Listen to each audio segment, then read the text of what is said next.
From the stormy mountains of central British Columbia to you listening around the world, this, my friends, is Spaced Out Radio. I am your host, Dave Scott, sitting in the captain's chair of SOR headquarters. We welcome you to tonight's show on our terrestrial affiliates across North America and digitally on TalkStream Live and Revolution Radio. If you want to take a listen to our archives, they are free at youtube.com/Spaced Out Radio. Just do me the favor, hit that subscribe button. Follow us on Instagram at Spaced Out Radio Show and on Twitter at Spaced Out Radio. Our website is spacedoutradio.com, where we have a plethora of features for you, including rocking out to Bumblefoot and reading up on Captain Shirk's SOR Newswire. Tonight's show is brought to you by Chive Charities. Help make the world 10% happier by visiting Chive Charities today. You can find them on our website. A Blayney has traveled from spiritual consciousness into what we have all come to know as the physical world. It was an awakening journey that brought him from a reality beyond words to what we know as existence today. He has partaken in the study of Eastern philosophies and spiritual practices throughout his life. Blayney has also spent time inside temples that were nestled in the Appalachian mountain ranges of North America, where he studied Hindu philosophies while meditating on self-awareness for months at a time. His website, rablayney.com, and you want to check out his book as well, because I'll tell you, this looks like a good read. Transformation, Life Before Birth, Cosmic Consciousness, and Alternate Realities. Then at the bottom of hour number 3, I will bring you the SOR Newswire. We're going to join up in Vancouver with Eric. Since Drex has retired, we're going on with Eric now, and we're going to have a lot of fun on the Thought of the Dave as well. Mr. R.A. Blayney, thank you so much for taking time out and staying up late for us, because I know you're an East Coaster. How are you doing tonight? Oh, very fine, thanks. And thanks for having me on, Dave. No problem. No problem. You know, let's all get introduced to you, because you're the star of the show tonight.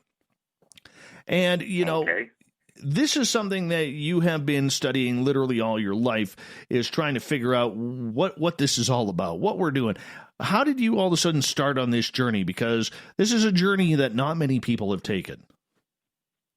Well, it all began basically the moment that I was born. See, one of the things that really struck me. It's been a major deal in my life, throughout my life, and basically what this is I distinctly remember going into my physical body when I was born, and I kind of remember like the consciousness. I had a conscious awareness of myself before coming into physical reality. It's a very difficult thing to describe. It's almost like waking up into a dream, and it's a very difficult thing to put into words. Even in the book, I've tried to explain it as best I can, but it's very difficult to do. But I think I have a feeling deep down that we all go through this, and we're aware that we're born when that happens. But then as the years go by, we forget about it. See, I've talked to people since I've written this book. I've talked to people who have had similar experiences. I know one woman, she said that when her son was about 3 or 4 years old, he had told her that he actually picked her to be his mother before he was ever born. Now, by the time this boy was about 7 years old, he had forgotten all about that. See, I think what happens is as we go through life, we forget these things. It's like when you have a dream, you wake up. By the time you go to the washroom in the morning, you've forgotten all about that dream. You've forgotten all the details, and I think this is what happens when we go through physical life, if that makes any sense at all. It totally does. It totally does. So as you started this journey, when you started thinking about it, like, how old were you? Because this is pretty in-depth, my friend. Yeah. Well, basically, I've been aware of it my whole life. And actually, they say that the doctors, the specialists, the experts, they say that, you don't start forming memories until years after you're born. But I remember 3 days after being born, my mother brought me home from the hospital, and I still remember all the details of the house where she lived. I've actually described what she did the first day that she brought me back to the house, and she's been kind of awestruck by this because she said that's absolutely true. Like, how could you remember something at only 3 days old? But this is what sort of led me to the belief that the mind is more than just a physical thing that's in our head. It's actually consciousness, and consciousness, it's something that I've been trying to reconcile. And by writing this book, I've gone down a number of different paths into physics, quantum mechanics, spirituality. I've looked at other things like there's a drug called dimethyltryptamine. Some people might know it better as DMT. In Central America, it's described as ayahuasca, but it's another doorway to another reality, and it's a way for our consciousness to transform and to move beyond physical reality into different worlds. Really, and even science reconciles a lot of these beliefs and a lot of these experiences. Like quantum mechanics is something that just blows my mind. When I started looking at that and all the details, it almost seems as if there is another reality, and these quantum particles are sort of verifying that other reality. There are a lot of things to talk about. I've even looked at UFOs and Mothman, which was made into a movie starring Richard Gere. So this is something that I think, they're all signs of other realities, other dimensions, I think. But I've gone step by step through all these processes, these phenomena, trying to describe them and trying to put them into context that makes sense for our consciousness and how we interact with these different realities and why we're interacting with them. That's just to kick it off, I guess. Yeah, is it a soul thing? Is it something that this all comes from the soul and it's all precognitive before we even adjust to life of birth here? Yeah, I guess, you could call it the soul. I call it consciousness. But yeah, it is the soul, I think, if that's another way to describe it. I'm not really a religious person. I'm more spiritual. I believe in, spiritual things. But I know that there are a lot of religions out there that, they all basically seem to be describing the same thing. It's just the different cultural bent. Different cultures have different ways of describing the same thing. You can even go back before religion was even invented. You can go back, a couple of 100,000 years, where animism was very big. Like animism is a belief system where, the people don't really believe in a Christian God or a Hindu God or a Muslim God, but they do believe in a supreme being, a spiritual being, and they believe that we interact with these different spirits that come into our world. And it's like the American Indians, for instance, the North American Aboriginal people, Australian Aboriginal people, excuse me. They all have this belief system where you exist before you're born. You exist in the way that we naturally exist. And then when you come into physical life, it's sort of like it's not a natural existence. We kind of have to muddle through it. When we first come in, I know from my own point of view, when I first came into this reality, I had a hard time reconciling it, for many, many years. I used to have friends that said, when you die, you just don't exist anymore. And I couldn't wrap my head around the thought that I would have no awareness.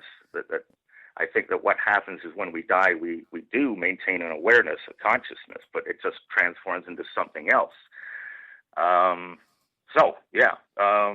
Basically, and what else can I say about this? I don't know.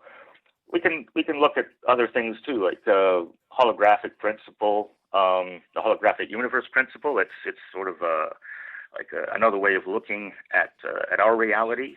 I don't know if any of you, well, probably a lot of your listeners have heard of the holographic universe theory, where they say that we don't really exist in three dimensions. We actually exist in a two-dimensional world, but our reality is being projected here from somewhere that we're not aware of, and this sort of thing. So, So where are we from?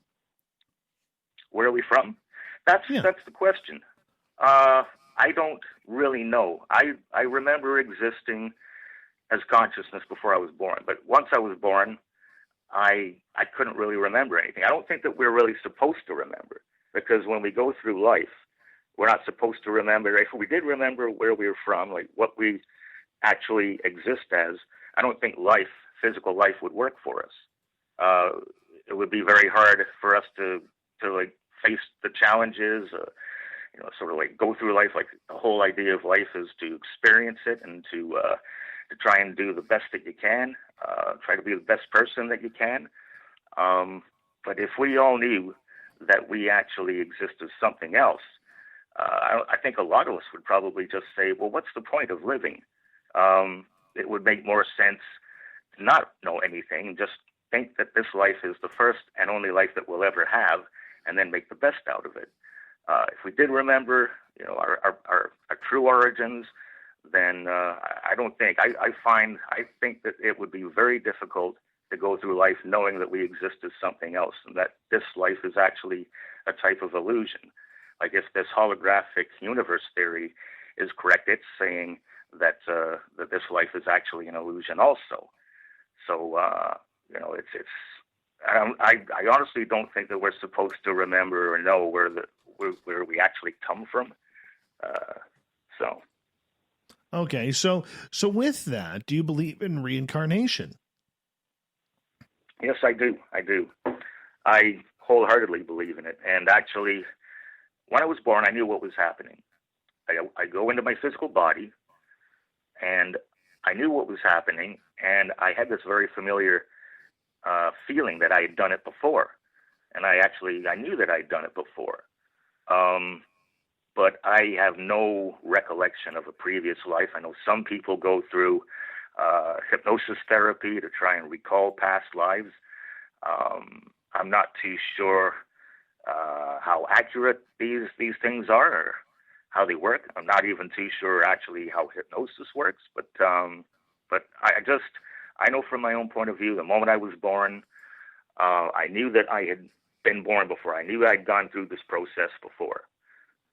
And I think to myself, I have to remember. I have to remember what's happening to me, because if I stopped thinking about it, I knew that eventually I'd forget about it. So I made a conscious point of remembering that I had been born before, that I existed as something else before being born.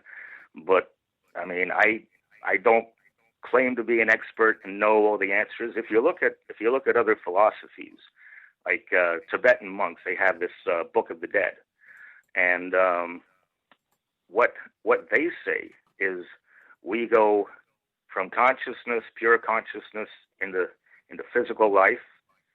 We die, and then we go back into the void, the ether, if you want to call it. They call it a bardo.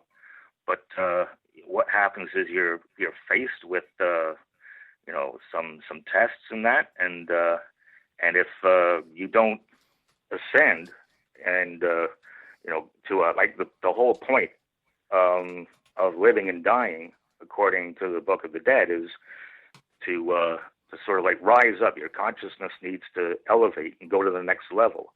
But for many of us, it's a repeating cycle where we're constantly reincarnated. It's like we're living the same sort of like life over and over again until we get it right.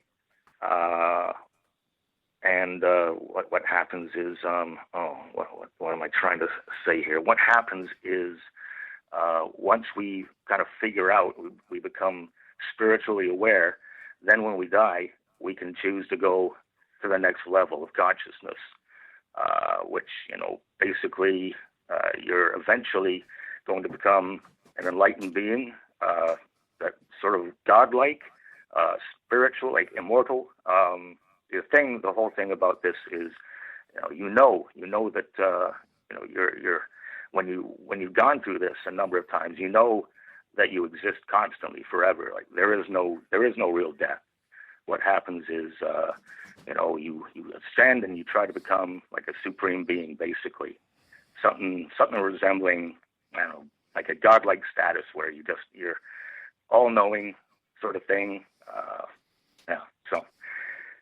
Yeah. Okay, so basically if we're trying to get into this and become the the supreme person that each and every one of us can be. Where are these supreme people? Because I sure as hell don't see a lot of them on on this planet right now. Yeah. No, I think the point is you don't want to be on this planet. Like basically, you go to a higher. I call it a higher dimension. It's I don't know. You exist because when you're pure consciousness, you don't just float around the earth. Looking to be reincarnated. You're somewhere else. You go into like the ether, like an ethereal reality. And then what happens is, like these different levels are just different levels of different worlds. They're I try to reconcile the spiritual part with physics, and there are a lot of theories out there. Like there's a gentleman, a physicist that Bill Poirier. He published a paper called Many Interacting Worlds back in 2010. And what this is, it's like a multiverse. Like our universe, we think of it as finite. Others think of it as infinite, going on forever. But if you look at physics says it's very possible that there could be parallel universes out there. And what happens is sometimes these universes, they roll up against our universe. And as we die, as we go on, and we become more and more enlightened, we move maybe from one universe to another. We go to a higher dimension. But it's you think about these extra dimensions, because physicists nowadays, they say that it's very possible that there are higher dimensions. Now they've proven this, through mathematics and whatnot. But if you look at the multiverse, it's something actually that physicists are saying now is quite real. It's quite possible that these other universes, these parallel universes exist, but in higher dimensions. We can't see them. But this kind of goes back to in East India, the Hinduism. Hinduism is they describe it's a religion that's been around for 4,000 years. But Hinduism describes how there are many different worlds and different levels of consciousness. And I don't know, to put it into a format that makes sense to us. When we move into these higher dimensions, these other universes, then we become more enlightened, more aware. So it's this sort of thing. It's very it's science. Science looks at it from one perspective, and then the philosophers and the spiritualists, they look at it from another perspective. But I think we're all basically saying the same thing. All right. R.A. Blayney is our guest tonight on Spaced Out Radio.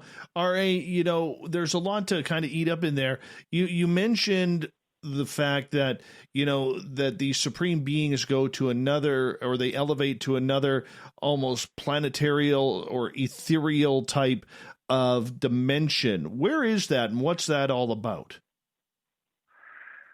Well, that's the thing. I mean, I don't know where it is. I think it's here in the universe, but it's out of sight. If we, if a fifth dimension, we can't see a fifth dimension. We're only aware of four dimensions, right? Space, three-dimensional space, and then time. So what we call space-time.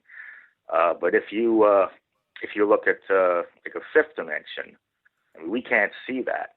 If we exist, or if someone exists in a fifth dimension, they can probably look back at our world and see what we're doing, see how we exist here, but we can't see them. It's to put it into a better context. Let's see. Okay. Let's look at the holographic universe principle for a second. So basically, this is similar to a black hole. Black holes.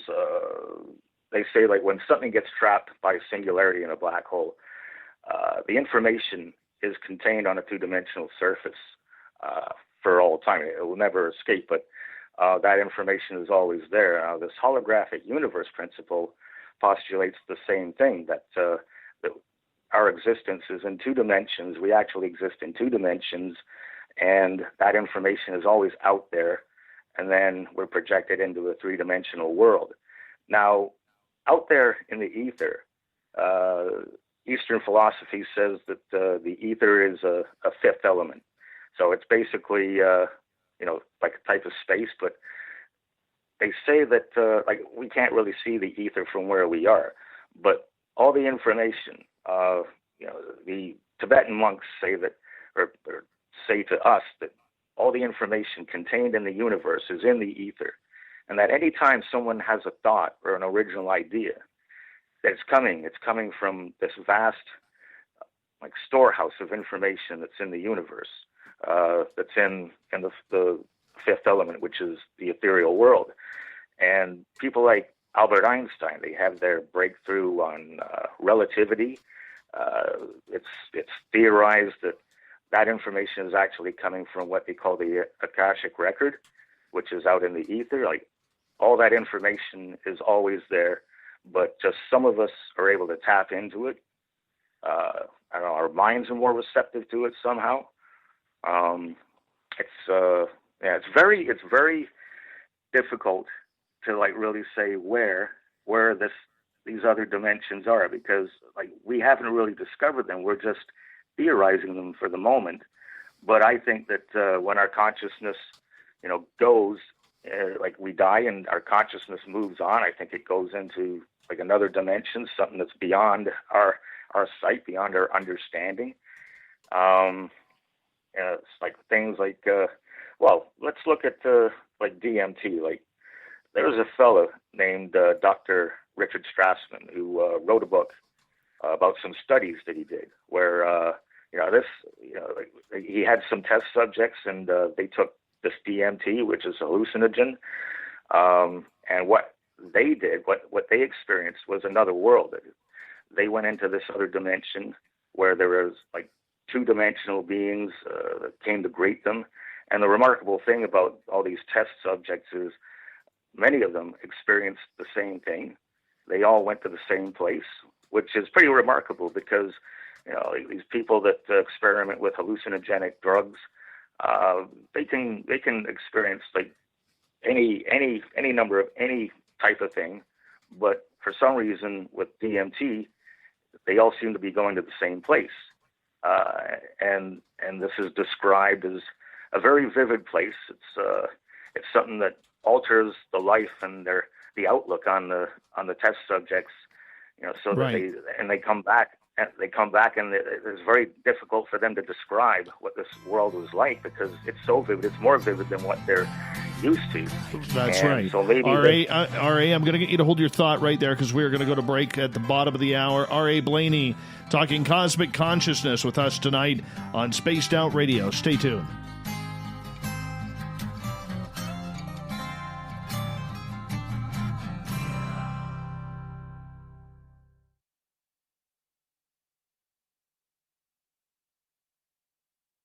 Hey, space travelers, this is John Resig, founder of the Chive and Chive Charities. If you know anything about our website, you'd know we like to do things a little differently.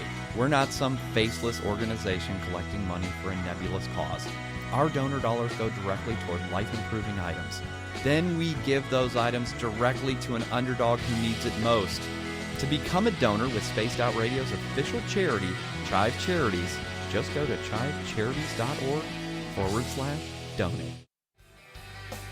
From the heartlands of Canada to beards around the world, we know how to take care of you. Fill your follicles with the Mighty Moose Beard Oil. All our oils and balms are handmade and 100% natural ingredients because we care about your beard. And hey, use the promo code SOR2019 and get your Mighty Moose Beard Oil today. You can check us out on our website, mightymoosebeard.com.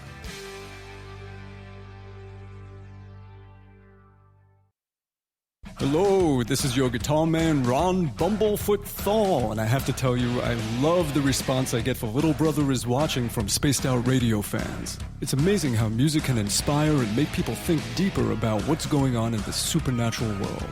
You can head over to my website, bumblefoot.com, to check out my music, my guitar workshops, my touring, even check out some of the hot sauces that I'm working on. And make sure you keep on listening because with Spaced Out Radio, you know Little Brother is watching.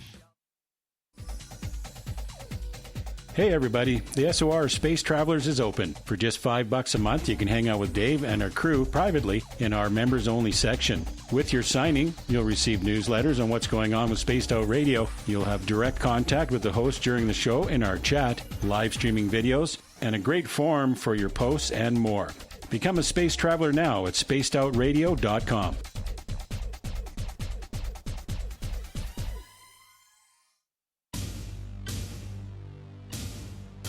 You wanted new SOR gear, and now you can have it. The SOR Vault is fully stocked with t-shirts, hats, hoodies, mugs, and everything in between, with great logos for you to choose from.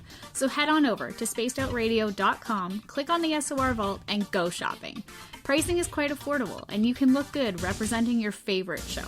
So go to our website and pick up your new SOR wear at the SOR Vault today. If you like it hot, real hot, then heat up your meals with Bumblefoot hot sauce. Get your Bumblefoot hot sauce today. The sauce, Bumblicious, and the 4 million Scoville unit Bumble. We're going in hot, real hot, coming out even hotter. Keep the milk nearby and tantalize your taste buds tonight. Bumblefoot hot sauce, available now at kajans.com. Cold drinks, great food, and the best music in Vancouver. The Moose Vancouver is the place to be, open until 2 a.m. nightly. Everything on the menu starts at just $6.95. Who serves food that cheap anymore? At the Moose, you'll never know who you'll run into. Rock stars, actors, athletes. It's the place everyone wants to be. So join us at the Moose Vancouver, the official party bar of Spaced Out Radio. Hello, Space Travelers. It's me again, Carl. Don't forget to join the Space Travelers Club for just $5 a month and follow Spaced Out Radio on Twitter at Spaced Out Radio. Our Instagram, Dave Scott SOR. Our Facebook page is Spaced Out Radio Show. Our archives are free at youtube.com/Spaced Out Radio. Come woo it up with Spaced Out Radio today. Bye!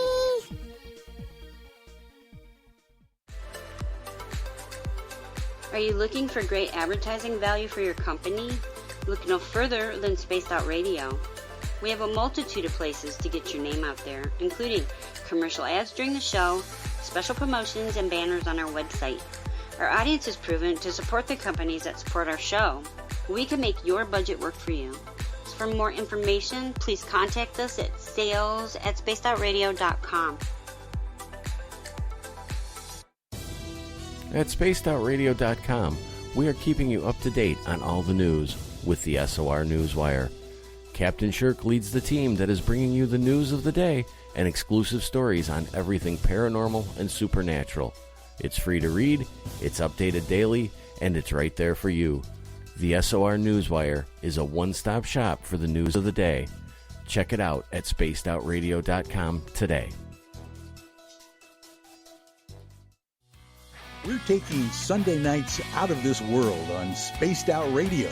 This is Michael W. Hall, also known as the Paranormal Lawyer. Together, we're going to go on an exciting journey into the unknown. I'm going to bring you some of the best interviews in the paranormal and supernatural to start your new week off on a freaky note. So tune in to Spaced Out Sundays with me, Michael W. Hall, only on spacedoutradio.com.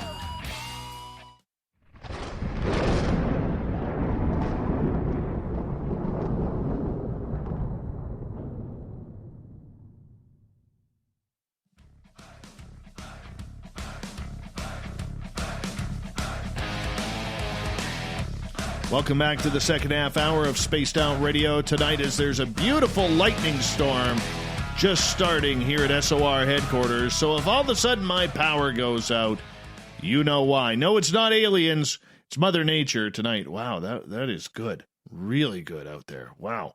Anyways, I want to remind you that if you've missed portions of this show or others, you can check out our free archives by going to youtube.com/spaced out radio. Do me the favor, hit that subscribe button. Our website, spacedoutradio.com, where we have a plethora of features for you, including rocking out to Bumblefoot and reading up on Captain Shirk's SOR Newswire. Follow us on Instagram at Spaced Out Radio Show, and my personal handle at Dave Scott SOR. On Twitter, at Spaced Out Radio as well. Tonight we are talking with author A Blayney. He's got a great book out that you want to check out. Why do you want to check out? Because it's going to push your limits. It's called Transformation, Life Before Birth, Cosmic Consciousness, and Alternate Realities. His website, rablayney.com. Welcome back to the show, Mr. Blayney.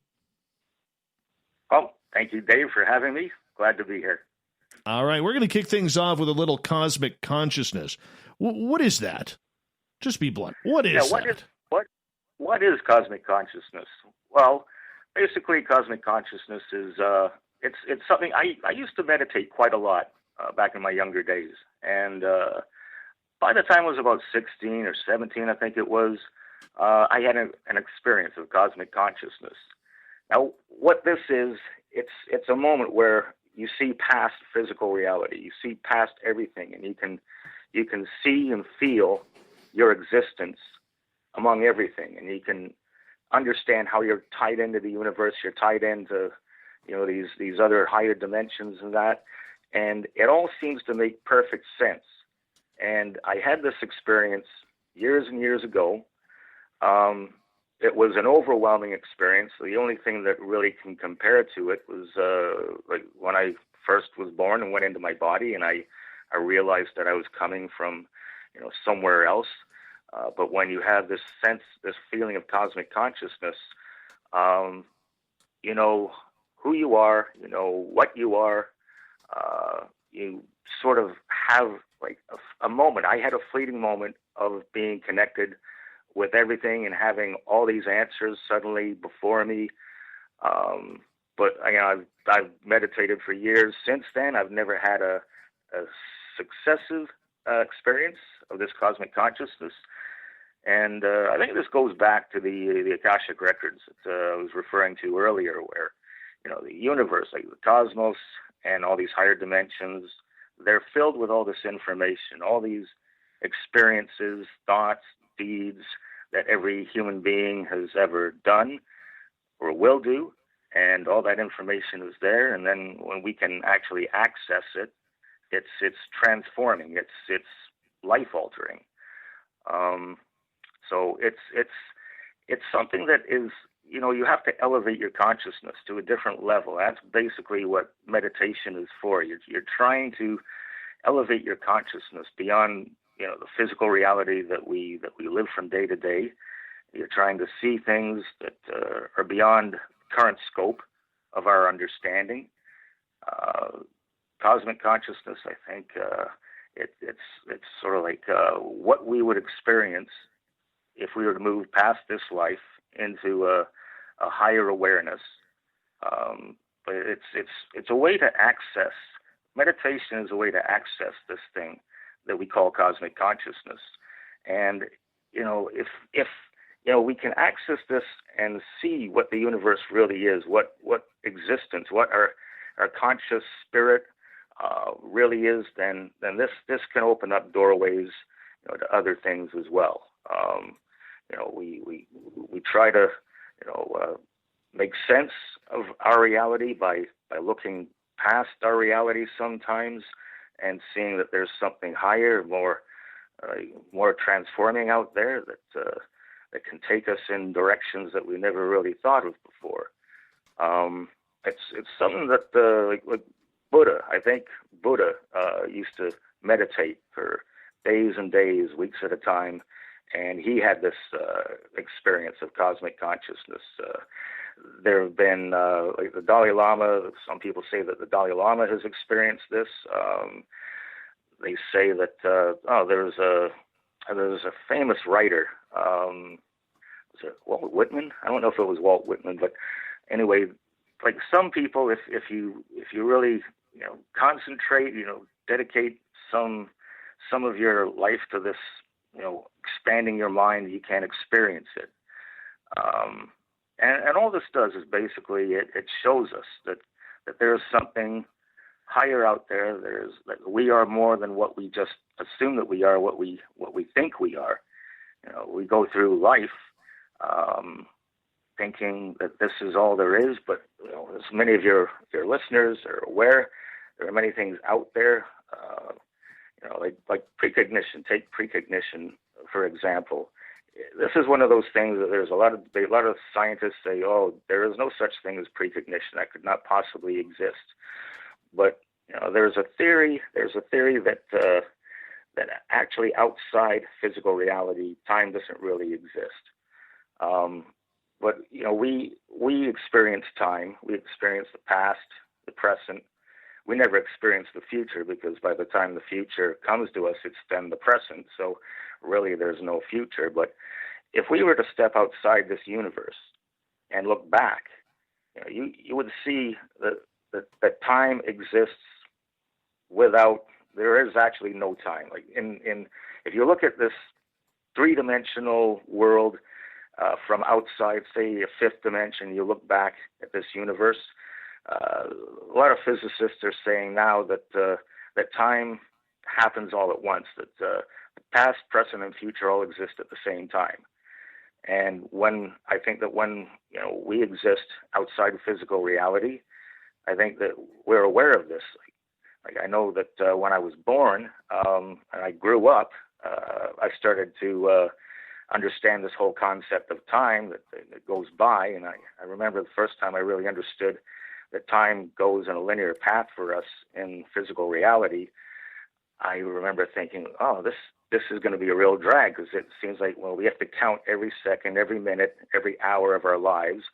And it just seems to be a very mundane thing. Whereas, if you're outside this reality, time happens all at once. Like, it's kind of a difficult thing to wrap your head around.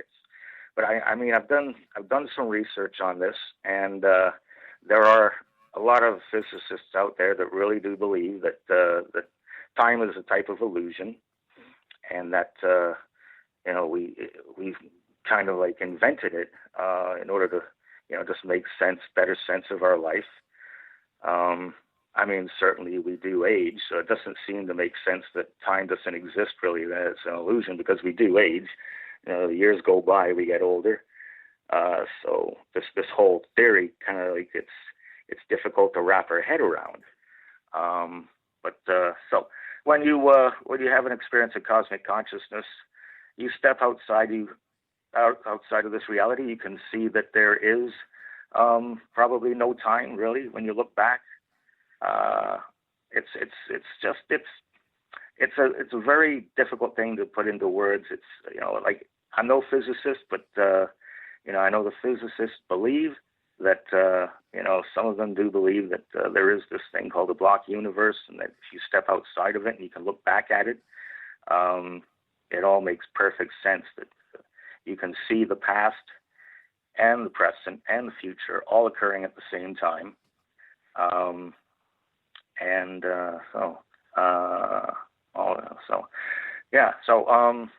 It really is a difficult thing to sort of like try and reconcile, especially since we're living a physical life where time does seem to travel in a linear path, but many old Eastern philosophies believe that time is not linear; it's circular, and that things kind of like repeat. They keep going around and around all the time, never like with a beginning or an end. I think that's as for cosmic consciousness. You have that experience of cosmic consciousness, and that time doesn't really exist. Like for a moment, you step outside this reality, you can see this other reality, and you can see that there is no time. And everything's always eternal, happening all the time, sort of forever and ever, if that makes any sense. Well, we are the only creatures that base things on time. Animals don't. Mammals in the sea don't. Other creatures don't. Space doesn't. So why do you think that is? Why do we have to make things finite? that's how we make sense of things. It's like it's very difficult to imagine how something can be infinite. I think there are a lot of people out there who actually don't want things to be infinite. They want things to have a beginning. They want things to have an end. It all makes sense for them. I mean, it's if you look at, there are certain examples you can look at, and they like take the universe. Like, people say, oh, there's got to be a beginning and an end to the universe. Like, there was a big bang, like that started things off, and then they're saying that there's going to be a big crunch, and after the universe stops expanding, there'll be this big crunch, and then everything will start going backwards, and then perhaps, like, when everything goes back and condenses again, maybe there'll be a second big bang. Personally, I'm not really too sure I believe in the Big Bang. I don't necessarily believe that there was a beginning and that there's going to be an end to the universe. I think it's just infinite. It goes on forever, but many people don't want to look at infinity. It's just, I don't know, for us it doesn't really make a lot of sense. But I think that there have been many examples that there is infinity out there. There are many thought experiments that scientists have conducted where they've shown that on paper infinity does exist. And things can go on forever, not only macroscopically but microscopically as well. I talk about some of those things in the book. But time, I don't know, time. I'm not a big believer in time. I've always had this feeling that time is really an illusion. And it's funny, after I wrote this book, and I had a lot of people read it, and I talked to a lot of people, and it's surprising how many people have come to me and said that, all my life I've had this sense, this belief that life is an illusion, that life isn't real, and that time isn't real. But, a lot of people, they don't really talk about these things. I mean, it's the only reason they talk about it is, I'm talking to them, so I'm saying that, I believe that life is a type of illusion. It's like a dream. It seemed like a dream to me when I was first born. It seemed very, surreal. But, it seemed like my previous existence was the real thing, and that, this life is false. It's almost like the Matrix here. You're kind of living in a pre-constructed reality, and never really knowing who or what you really are.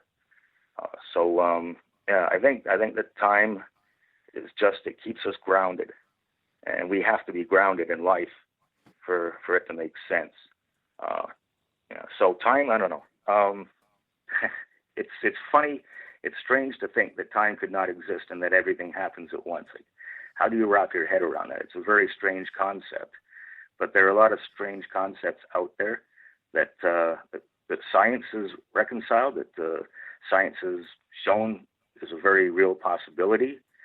I like to take certain examples, like quantum mechanics is a crazy field that has all kinds of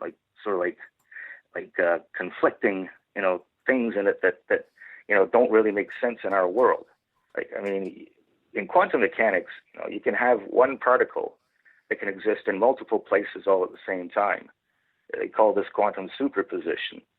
And when you look at this quantum superposition, if you measure one particle, you observe it and measure it, then all those other possible positions, they all break down, they all disappear. Like, you take quantum mechanics, you can have a particle. I've heard of certain particles that will spin clockwise and counterclockwise simultaneously, and this is something that seems like, well, how can that be? How could that possibly be? Another particle you can take, and if you rotate it, you can look at the beginning. You can look at a spot on a particle, and then if it rotates 360 degrees, it will have to rotate another 360 degrees. So it's doing a complete revolution twice before it comes back to that same point that you're observing. And that's crazy. Like, if you're in a three-dimensional world and you're looking at a ball, like use a ball as an example or an analogy, and you rotate that ball, it only has to go 360 degrees once to come back. So how could you have something that rotates twice before it comes back to the original starting position? It doesn't really make any sense. But this is sort of like, one of those things that shows us that there's something else going on that we don't understand, that we can't quite see. That's really, really making no sense, at least to me. Oh, you're going to say something, Dave? Yeah. Who's calling the shots on this? If there's no God, or whatever it may be, is there a source or something that is calling the shots on why all of this is happening and it's so strange? Well, yeah, that's not really for me to say, but I know that like philosophies say that there's a supreme being. Tibetan Buddhism says that there's a supreme being, and that basically as we're ascending, becoming more enlightened and more aware, eventually we're trying to get to that level where it's just pure consciousness, ultimate consciousness.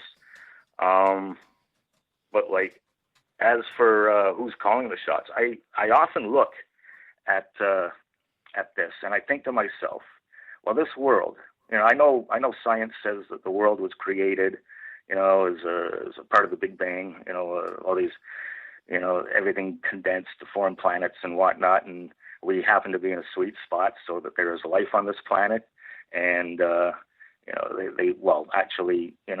they even say that life shouldn't have really even evolved to the point that there are human beings on it, because the element needed to create, multi-celled beings like us never existed on the earth. So there's this missing link. There's always been this. Oh, wonder where he went. Maybe his battery died. We'll get him back here. 1 second here. We'll get him right back. Now, hopefully, his phone didn't die. Oh, it's ringing. I think we're good. Oh, hi. We lost you. We lost you there. It was probably some Habs fan trying to, knock us off the air or something. Not aliens, Habs fans. Yeah. Blame it on the Habs. Exactly. Why not? Go for it. Okay. All right. So, so I don't know where I got cut off. I don't know what I was talking about. We're talking about, if there's a source or a God-like being up there who's calling the shots, and you weren't sure what is actually going on, but you're sure something is going on, and we're trying to figure out what that is going on, because I don't have a clue what's going on. Yeah. But so I think I was going on about how plants were formed and life started here.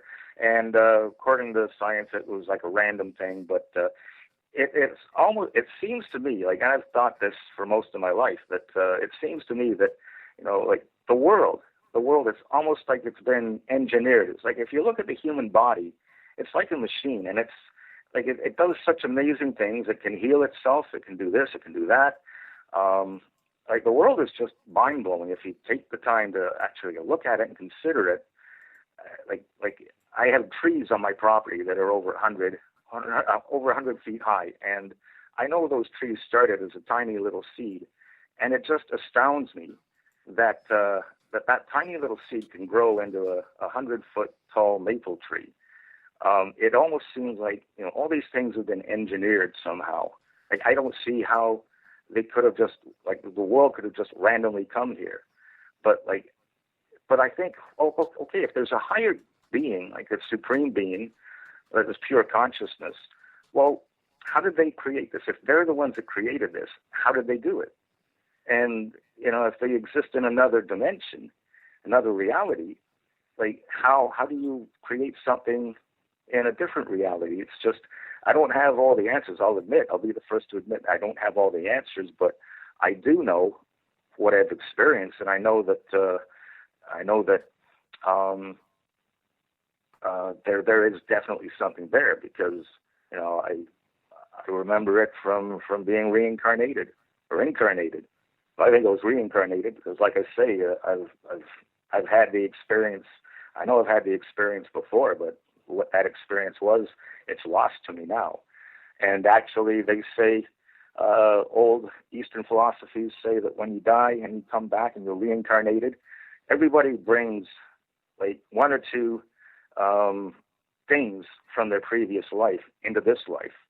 So let's say you were a concert pianist in another life. When you're reincarnated, you'll have that ability, that talent for playing the piano still in the next life.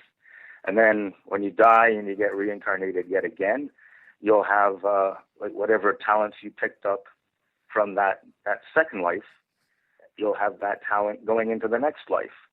And so, these things, they all sort of build each time we come around, but we're not allowed. I think there is something calling the shots, but it's not allowing us. I don't think we're allowed to remember, previous lives and previous existence.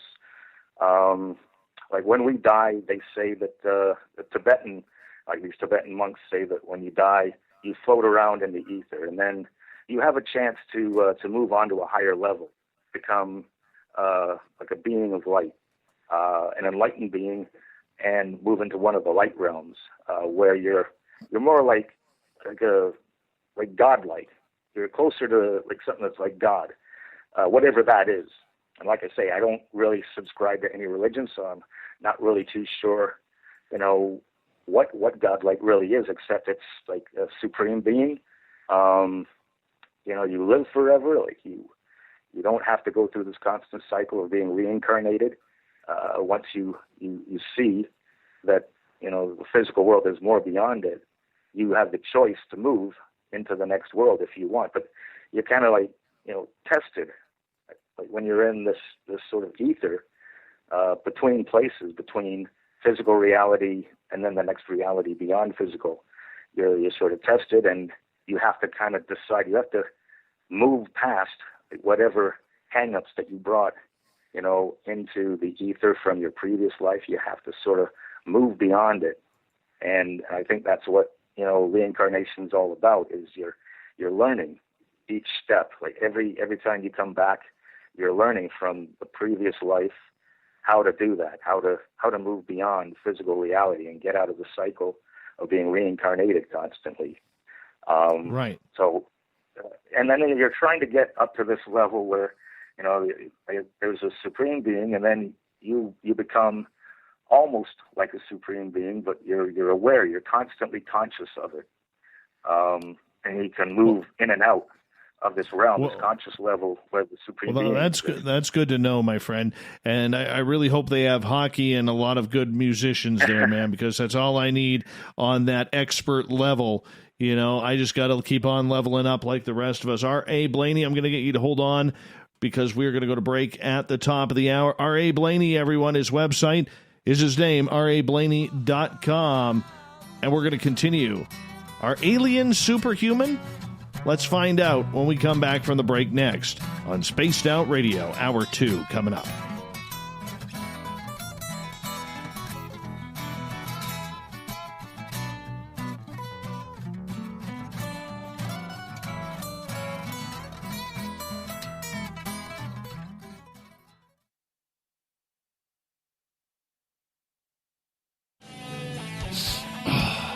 I'm feeling a little spicy tonight. What to do? Why not get Bumblefuck? 4 million Scoville units of pure hard rock. Bumblefoot hot sauces come in 3 flavors. The burning Bumble. Tone it down a bit with Bumblicious and throw the sauce on everything. Spice it up. Bumble me, baby. Bumblefoot hot sauce. Get it today at kajans.com. Hey, space travelers, this is John Resig, founder of the Chive and Chive Charities. If you know anything about our website, you know we like to do things a little differently. We're not some faceless organization collecting money for a nebulous cause. Our donor dollars go directly toward life-improving items. Then we give those items directly to an underdog who needs it most. To become a donor with Spaced Out Radio's official charity, Chive Charities, just go to chivecharities.org/donate. Are you intrigued by Paranormal Talk Radio? You'll love the new Paranormal Radio app. from TalkStream Live. You'll find a great selection of talk shows covering UFOs, ghosts, strange phenomena, and much more. Download the Paranormal Radio app now and start listening to the very best in paranormal talk entertainment, including the network you're listening to right now, the Paranormal Radio app, free in Google Play and the iOS App Store. Hi, this is Amber Beckrud, and I want to invite you to subscribe to our YouTube channel where we store all of the SOR show archives for free. And as an added bonus, every 2 weeks I'm posting brand new content on Cryptid Tales, where I will get into some of the spookier legends and folklore from around the world and tell the stories that go with them. Find us at youtube.com/spacedoutradio and check out Cryptid Tales today. Drop a comment and let me know what you want to hear. See you there. Are you an experiencer of something strange that can't be explained? Do you want help finding out what's going on? I'm Ryan Stacy, head of the Experiencer Support Association, otherwise known as TESSA. We've teamed up with Spaced Out Radio to investigate cases filled out in the SOR Sightlines report. We are independent and there's no cost to what we do. All we need is your experience. Let's find out what's happening together on the SOR Sightlines report. We all know on Spaced Out Radio we love a good beard and mustache, so why not take care of your facial hair with Mighty Moose Beard Oil? Made in Canada, we're taking care of beards and stashes around the world.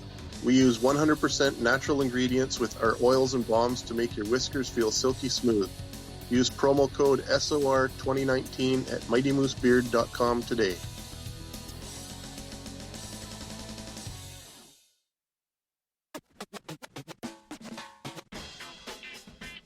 The SOR Vault is open for business, and do we have some cool swag for you to pick up? All you have to do is head over to our website and click on the SOR Vault. You have a variety of cool logos to choose from, and put them on anything you want. T-shirts, hoodies, hats, coffee mugs, you name it, we can get it to you. So do your shopping by supporting the store you love. Get your Spaced Out Radio swag at the SOR Vault today.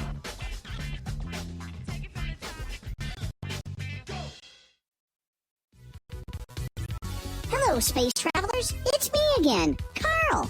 Don't forget to join the Space Travelers Club for just $5 a month and follow Spaced Out Radio on Twitter at Spaced Out Radio. Our Instagram, Dave Scott SOR.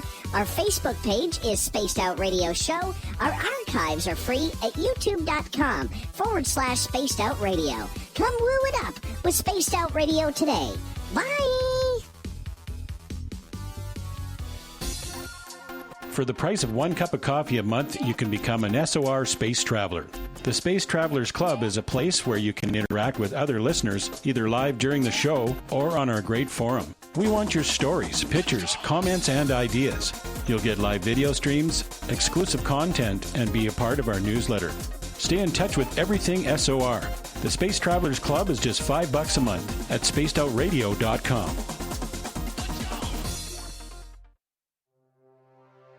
We are scouring the world for the most intriguing stories of your day.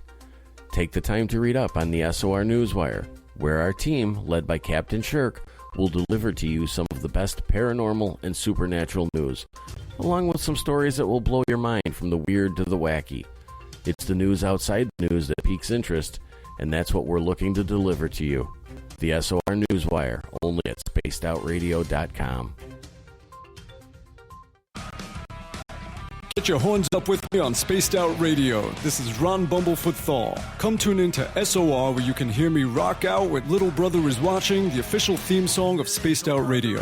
And then come on over to bumblefoot.com where you can find out about my tour schedule, my music, and everything else. Bumblefoot.com keeps you up to date on what I'm doing and the best way to stay in touch with my music and music camps. Sign up for my newsletter at bumblefoot.com and remember, Little Brother Is Watching.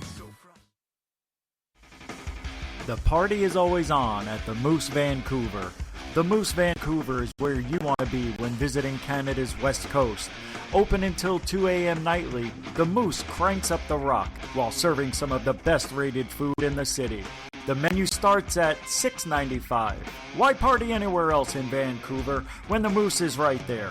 Get your horns up and rock with the Moose, the official party bar of Spaced Out Radio. Hi there, this is the paranormal lawyer Michael W. Hall. I'd like to invite you to listen in each Sunday night where we're going to open up your eyes to everything strange and paranormal. I will be hosting some great guests with topics that affect us all, such as UFOs, ghosts, and everything paranormal. Let's learn together on Spaced Out Radio Sunday with myself, Michael W. Hall, the paranormal lawyer at spacedoutradio.com. You're listening to Spaced Out Radio with Dave Scott. Follow Dave on Twitter at Spaced Out Radio and on Facebook, Spaced Out Radio Show. Here we go with hour number 2 of Spaced Out Radio tonight. Thank you so much for joining us. I am Dave Scott, hanging out with all of you, and no place I'd rather be. We welcome back everyone listening in on our terrestrial affiliates across the continent and on the digital side on TalkStream Live and Revolution Radio. All of our archives are free for you at youtube.com/Spaced Out Radio.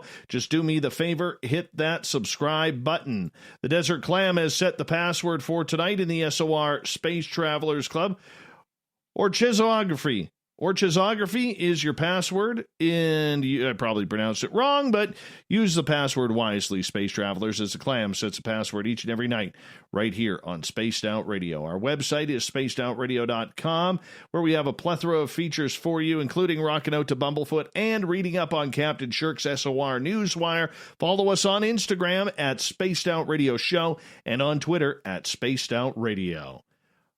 Now, we are talking with author A Blayney tonight. His book, Transformation, Life Before Birth, Cosmic Consciousness, and Alternate Realities. His website, rablayney.com. Welcome back to the show, Mr. Blayney. Hello, Dave.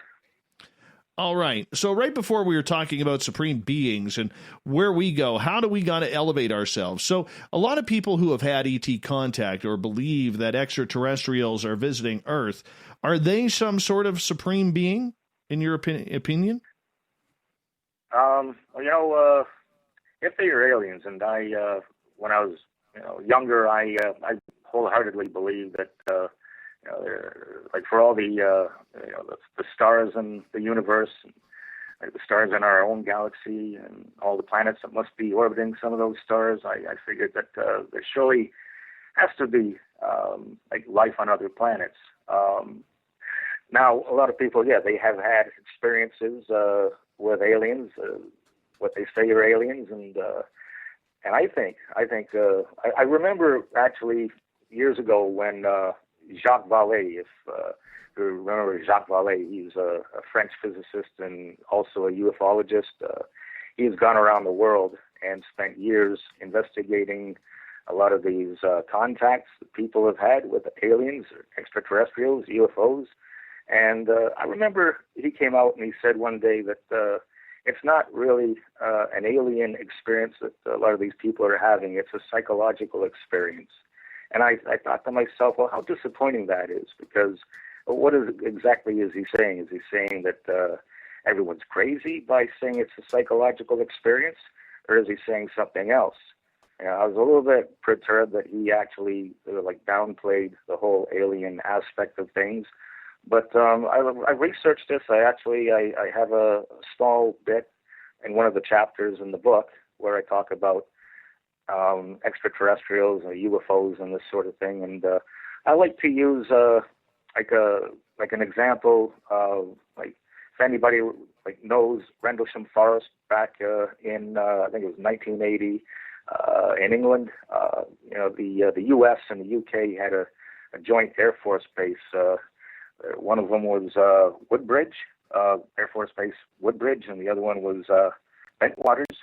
And in between the two bases was Rendlesham Forest. And I guess people on the base, some of the airmen in that, they noticed that there were strange lights in the forest, over the forest. And so what happened is the base commander, who was Lieutenant Colonel Charles Holt, he went out there with a bunch of the men one night and investigated this. And what he saw was an orb of light that seemed to be floating through the woods, and it seemed to be giving off pieces of what looked like molten metal. And so like he recorded this on a voice recorder. And then there was another time before that, I think, when there was two airmen. That was Jim Peniston and the other fellow was John Burroughs. And so they actually had an experience too, where they came across this sort of like UFO encounter. But it's interesting in that, you know, everybody who saw, like all these three men, both these three men that saw these things, they each saw something different. So the lieutenant colonel saw what he described as a ball of light. And then I think it was Peniston. What he saw was a triangular shaped UFO that had actually landed in the woods on, you know, or like a tripod. Where there were actually indentations in the woods later on. But then the other airman, who was like John Burroughs, he was with Peniston at the time. But yet, you know, even though Peniston saw this triangular shaped UFO, which took off in front of them and went flying off into the air, Burroughs saw something completely different. So you have three witnesses that all saw different things. And you're thinking, well, how could they each see something different? So therefore, okay, maybe this is a psychological event. You know, like a lot of people have sort of described UFO encounters where, you know, something will appear in the sky, and then it's sort of like some of them have this experience where that UFO, like it sort of morphs into something. Like, you know, if these people are thinking this is an alien spacecraft, it will actually morph into an alien spacecraft, and that is because it somehow that witness is expecting the event to be an alien spacecraft. So now all of a sudden it makes sense, this whole psychological phenomena. So maybe these aliens or these experiences, maybe, you know, it's like they are supernatural. It's like it's something that is beyond our understanding yet again. And you know, we're each like, you know, we're each seeing something different, but yet it's the same event. Like there have been many encounters where people see a flying saucer or a triangle-shaped ship floating over the air or through the air over their neighborhood, not making a sound. But some will see one thing, and then others will see something different. They'll describe it as something completely different. So what is it? It's like everyone is sort of expecting like something different, maybe, and it's like the event becomes what you're sort of expecting. Why is that? I don't know. But you know, if it is an actual physical ship from another, you know, system, you would expect everyone to see the same thing. But why is it that they're all seeing something different? It's you know, and it's like what was the other thing? There was another event. I can't remember what the name of it was. Where the fella disappeared. He you know, there were a bunch of lumberjacks and Travis the one Sloan. guy. Yeah, that's it. Yeah, Travis Sloan. Okay, so he describes like seeing people that look human, but then like at the same time he had the sense that there was something off about them. They weren't really human. There's something that just rubbed them the wrong way. And you get these descriptions quite a lot. Like people are abducted. They're taken aboard a craft, and you know, they'll see an alien. They'll see like a gray, and then, you know, they'll be freaked out by it, and then a human figure will come along and you know, take them into another room. But they always seem to describe this human figure as not quite being right. There's something off about them. So I don't know. I think that, you know, it's like they're sort of, I don't know. It's very, you know, I haven't really done enough studying to like really know for sure, or like make a determination over what it is. But I know this fellow Jacques Vallée. He did spend a lot of time, and you know, he was saying that you know, this phenomenon, it's not what a lot of people think. And I think to myself, well, actually, like, you know, if aliens could come to this planet, like why haven't they presented themselves to us yet? Like, why haven't they come out and just said, here we are, like we're your neighbors, 100, you know, million light years away, but yeah, we're your neighbors. We're in the same galaxy. Just thought we'd stop by and say hello. But like there are many planets that have been around a lot longer than our planet has. So you would think that if there's a civilization on that planet, they would have developed interstellar travel by now, and then come. And I don't know. But I don't know. You have to take the other point of view too. Like, well, if they're if they're a higher level or more advanced than we are, would they really waste their time coming and visiting us, saying, "Well, hey, we just wanted to stop by and let you know that we're in the neighborhood," because it'd be kind of like, well, us saying to like going out into the woods and then saying to a colony of bears, "Oh, we just thought we'd drop by and let you know that we're here." Like, are we really going to waste the time doing that?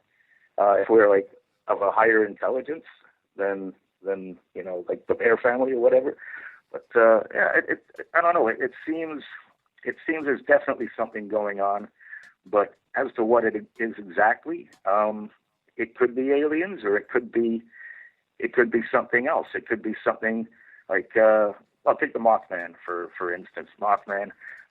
It was speculated. John Keel did that book, Mothman Prophecies, and he had this theory that Mothman was actually from another dimension, and gave all these prophecies. I think it almost sort of like sounds like maybe some of these UFOs or alien craft, maybe they're actually coming from another dimension. This is why they're somehow able to sort of like change their shape. They can be one thing to one person and something else to another person.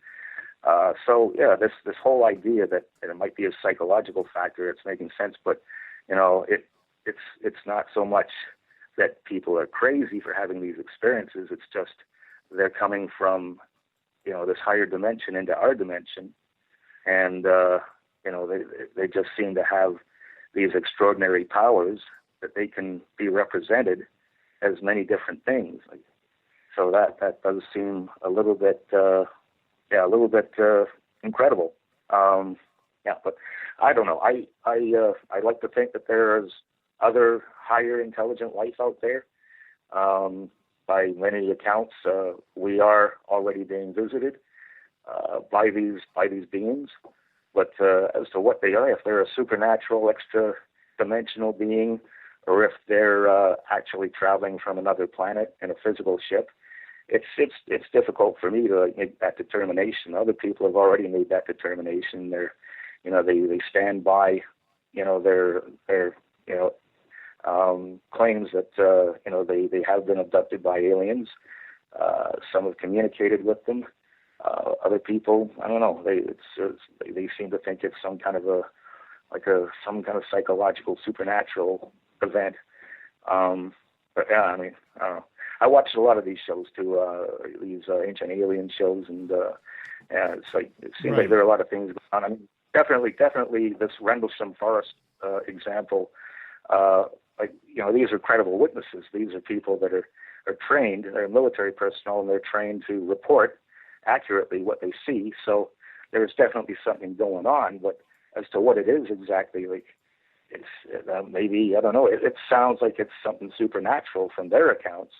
How can three people have three completely different experiences with this alien craft or this UFO? It just seems fantastic. A Blayney is our guest tonight on Spaced Out Radio. We talk a little bit about other dimensions. Do you believe that we are living in a simultaneous universe with other dimensions? Yeah, I do. I think that's quite possible. And I believe that this idea, like you were asking earlier, where we go, how we get to these other dimensions, where the Supreme Being lives, if there is a Supreme Being, I believe there is. But I think these other dimensions, I think we move into them when we die. I think we can go into a void. Like we can decide to go into a higher dimension, or like usually like it's described when you die, you go to this place called the Bardo. Tibetan monks believe this. Like for hundreds of years, they've been talking about this bardo, where you dwell and you can either ascend to a higher dimension or a higher level of consciousness, or you can come back into the physical world and try it all over again. But when it comes to this bardo, you have the choice. Like, I mean, you can move into the next dimension, or you can choose to stay here and try it all over again. And I don't know. Sometimes I think I know. I was reading the other day about how the Dalai Lama he's decided he's not going to reincarnate next time. He's had enough, because according to Tibetan philosophies, is Dalai Lama gets reincarnated all the time, and the monks go on this hunt to try and find him, so that they can. They usually find him as a little boy. They put some tests in front of him to show that he actually was the Dalai Lama in a previous life. So they put a bunch of items in front of one of the tests they do. They put a bunch of items in front of the child, and the child has to pick the items that belong to him, and these items belong to him, but in the previous life. And if the child can identify those items clearly, that's one indication that this is the reincarnation of the Dalai Lama. But there are all these political things going on with China now in Tibet. So the Dalai Lama has said that he's not going to reincarnate next time, because China's taken over Tibet, and they're kind of going to appoint their own Dalai Lama. So the current Dalai Lama says, I'm not coming back this time. Next time, I think I'll just go on to the next level or whatever. I think there are these beings, enlightened beings, that come back into the world, into our world, and they're here to sort of help guide us and help us to see that there's a better way and this sort of thing. So right. It's interesting that this Dalai Lama can sort of reincarnate as he pleases. But yeah, I think for my own sake, I think I will come back into another life after this. I don't think that I am enlightened enough to go on to the next level. Maybe I am. I don't know. Depends who you talk to. I'm sure right. Some of my friends would say, "Oh, he's doing okay." Others would say, "Probably not." All right, let's get to a question from our Space Travelers Club on our website from Joey, who is asking, in quantum theory, all outcomes exist in infinite potential and become localized or actualized only when they reach our perspective. If our current reality is a hologram, doesn't that contradict that quantum theory? Well,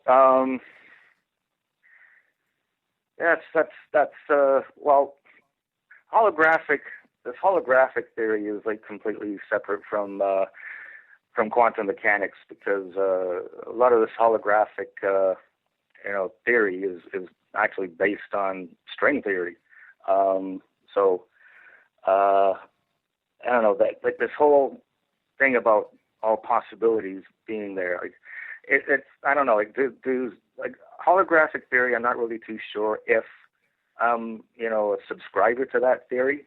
I'm not too sure if I like the idea that we're projecting into this world from some other place. But in a way, it would make a lot of sense that if we are, it's I look at realities. I look at alternate realities, and actually, if you look at dreaming is, as far as I'm concerned, that's another reality. Australian Aborigines, they believe that when you dream, you're actually going back into pure consciousness, the way you existed before you came into the physical world. So what's basically happening is if you dream, you're going into another reality. You're projecting yourself into another reality, and it's a lot like this holographic theory that says, well, we're also projecting ourselves into three-dimensional reality. But so we're in three-dimensional reality, but we're also projecting ourselves back into whatever reality we were before we came into this life. Now, quantum, all these possibilities in quantum theory. You have quantum superposition, so you have many different possibilities. But once, your listener says, all these possibilities can exist until you go and measure it. Like it's like a way to sort of show this as an example is the delayed choice experiment, the double slit experiment. It was first put forth by I think it was John Archibald Wheeler. I think he sort of like showed 78 and 84 that a particle could exist in different formats, but it could only exist in one format if you actually put a measuring device by this particle as it went through this double slit. You have your delayed choice, like the double slit experiment showed that there are different possibilities for how this particle is going to act. It's like quantum mechanics. Like I say, quantum mechanics. It's like also you have this. Actually, if you have all these different possibilities, I mean, this whole idea of multiple universes, parallel universes.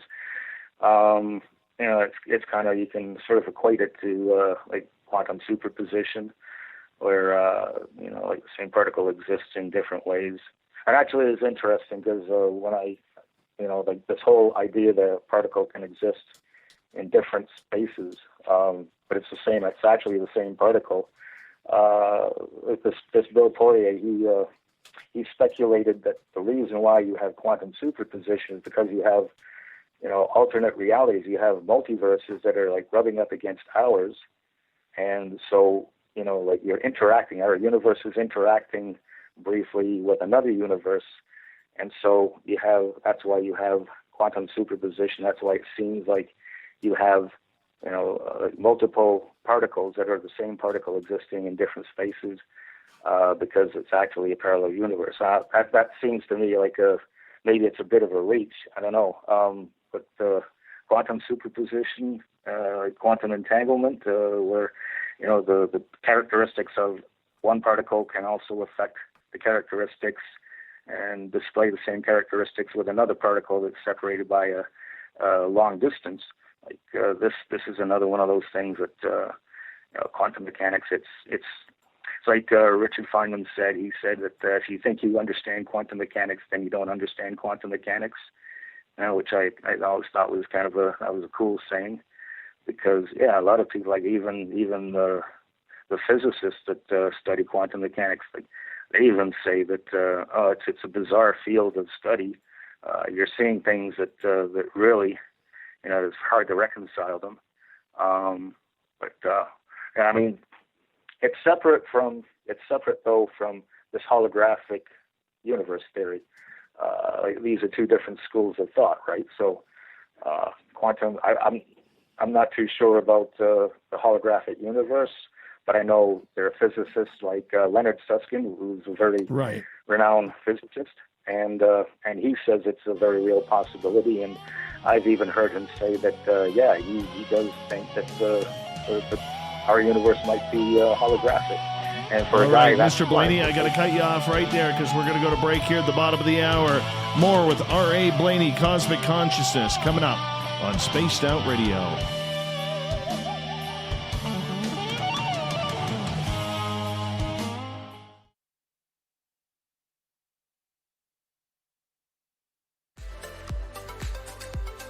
Are you looking for great advertising value for your company? Look no further than Spaced Out Radio. We have a multitude of places to get your name out there, including commercial ads during the show, special promotions, and banners on our website. Our audience is proven to support the companies that support our show. We can make your budget work for you. So for more information, please contact us at sales@spacedoutradio.com. At spacedoutradio.com, we are keeping you up to date on all the news with the SOR Newswire.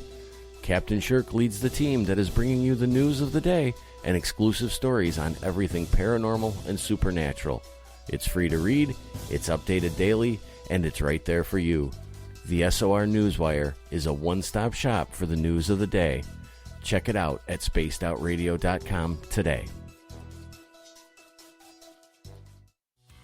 We're taking Sunday nights out of this world on Spaced Out Radio. This is Michael W. Hall, also known as the Paranormal Lawyer. Together, we're going to go on an exciting journey into the unknown. I'm going to bring you some of the best interviews in the paranormal and supernatural to start your new week off on a freaky note. So tune in to Spaced Out Sundays with me, Michael W. Hall, only on spacedoutradio.com. Hey, space travelers, this is John Resig, founder of the Chive and Chive Charities. If you know anything about our website, you know we like to do things a little differently. We're not some faceless organization collecting money for a nebulous cause. Our donor dollars go directly toward life-improving items. Then we give those items directly to an underdog who needs it most. To become a donor with Spaced Out Radio's official charity, Chive Charities, just go to chivecharities.org/donate. Hello, this is your guitar man, Ron Bumblefoot Thal, and I have to tell you, I love the response I get for Little Brother is Watching from Spaced Out Radio fans. It's amazing how music can inspire and make people think deeper about what's going on in the supernatural world. You can head over to my website, bumblefoot.com, to check out my music, my guitar workshops, my touring, even check out some of the hot sauces that I'm working on. And make sure you keep on listening, because with Spaced Out Radio, you know Little Brother is watching. Hey everybody, the SOR Space Travelers is open. For just $5 a month, you can hang out with Dave and our crew privately in our members-only section. With your signing, you'll receive newsletters on what's going on with Spaced Out Radio. You'll have direct contact with the host during the show in our chat, live streaming videos, and a great forum for your posts and more. Become a space traveler now at spacedoutradio.com.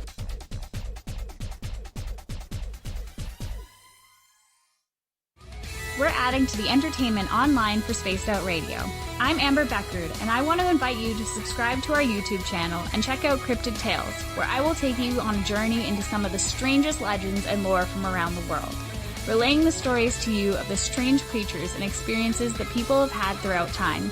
You can find Cryptid Tales at youtube.com/Spaced Out Radio, and while you're there, don't forget to check out our free archives and leave a comment. See you there. Cold drinks, great food, and the best music in Vancouver. The Moose Vancouver is the place to be, open until 2 a.m. nightly. Everything on the menu starts at just $6.95. Who serves food that cheap anymore?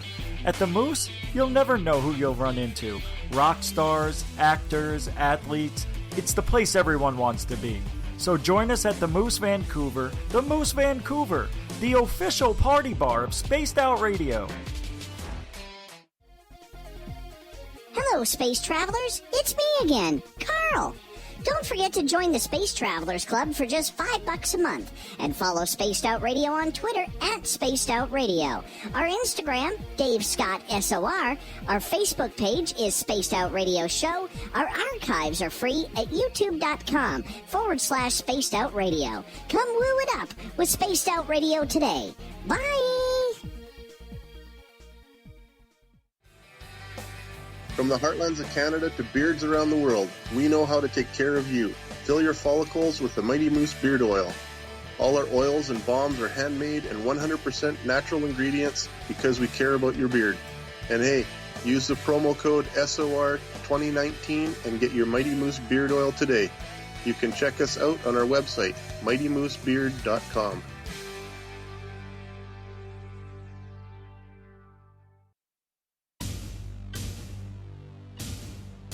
You wanted new SOR gear, and now you can have it. The SOR Vault is fully stocked with t-shirts, hats, hoodies, mugs, and everything in between, with great logos for you to choose from. So head on over to spacedoutradio.com, click on the SOR Vault, and go shopping. Pricing is quite affordable, and you can look good representing your favorite show. So go to our website and pick up your new SOR wear at the SOR Vault today.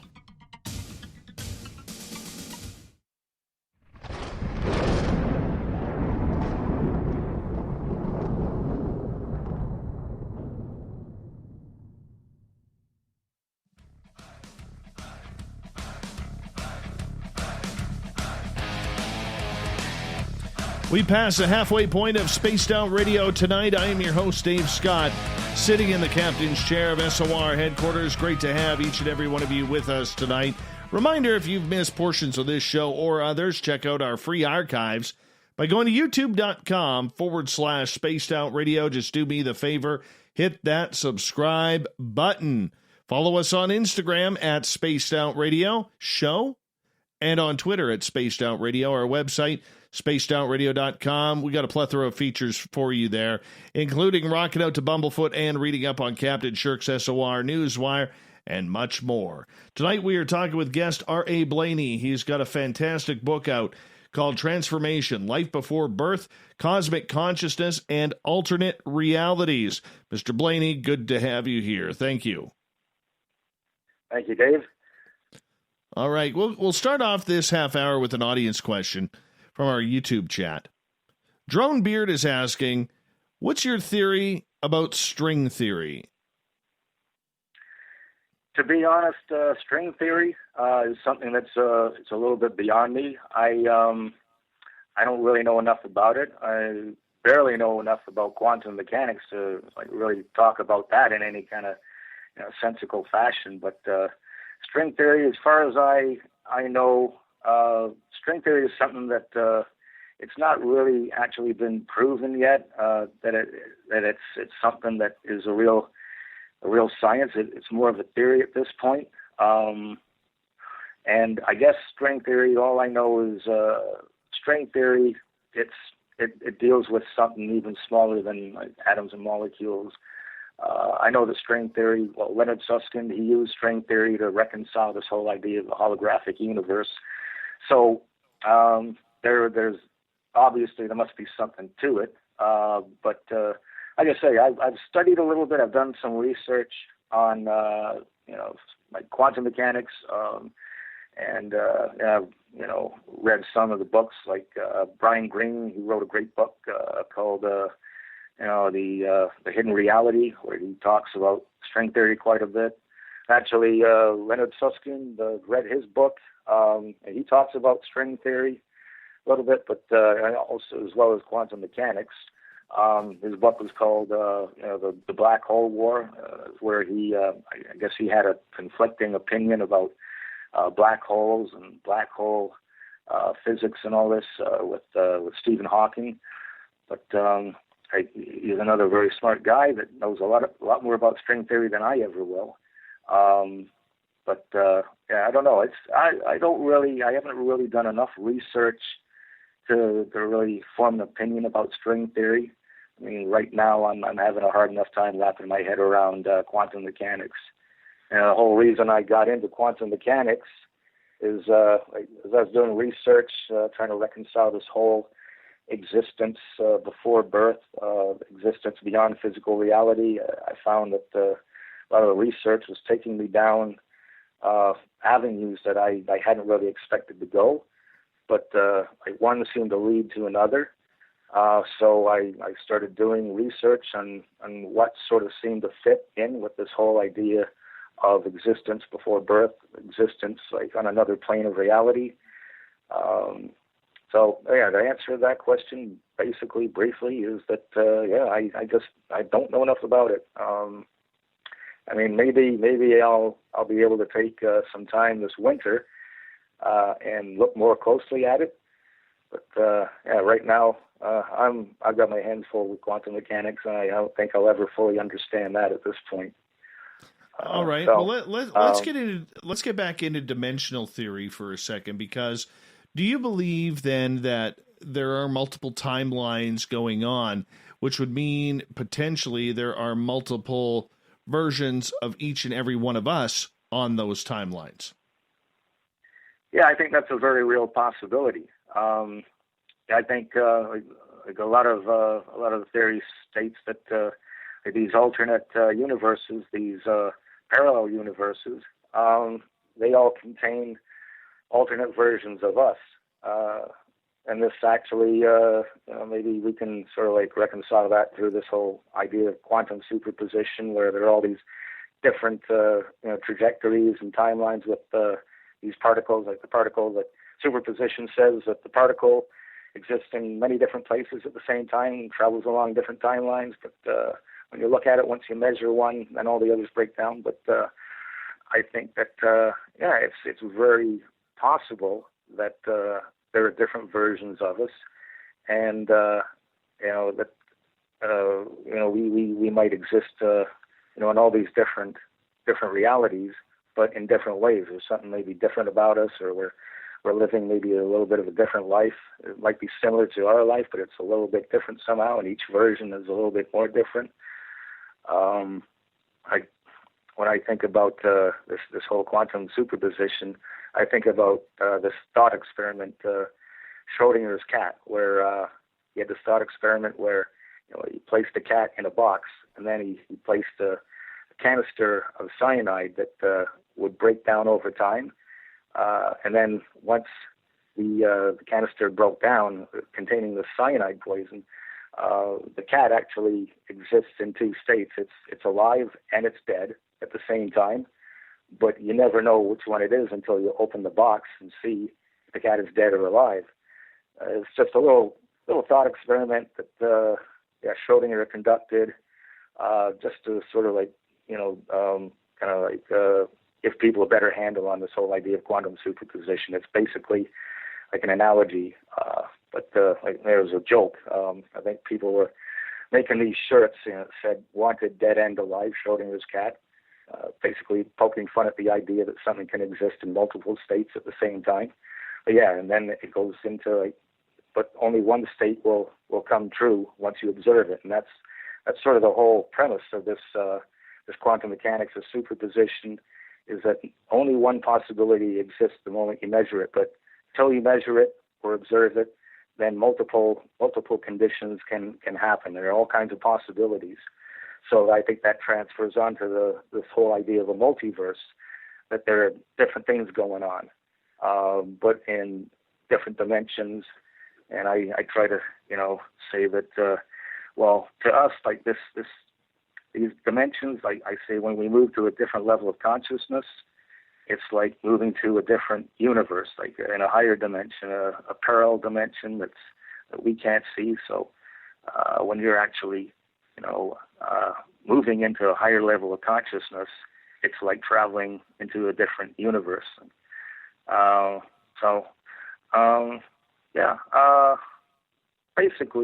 Basically that. So. All right. Well, we got a bunch of questions from our audience starting to line up here. Let's start digging into them here. Fitness Girl is asking, do you believe there are any dimensions that are off limits to humans? Well, that's interesting because I think once you go into those dimensions, you're not quite human anymore. I think I equate these other dimensions with the levels of consciousness. So when you go into these, I think as long as you're, evolved enough spiritually or consciously, I think that you can go into whatever dimension you want.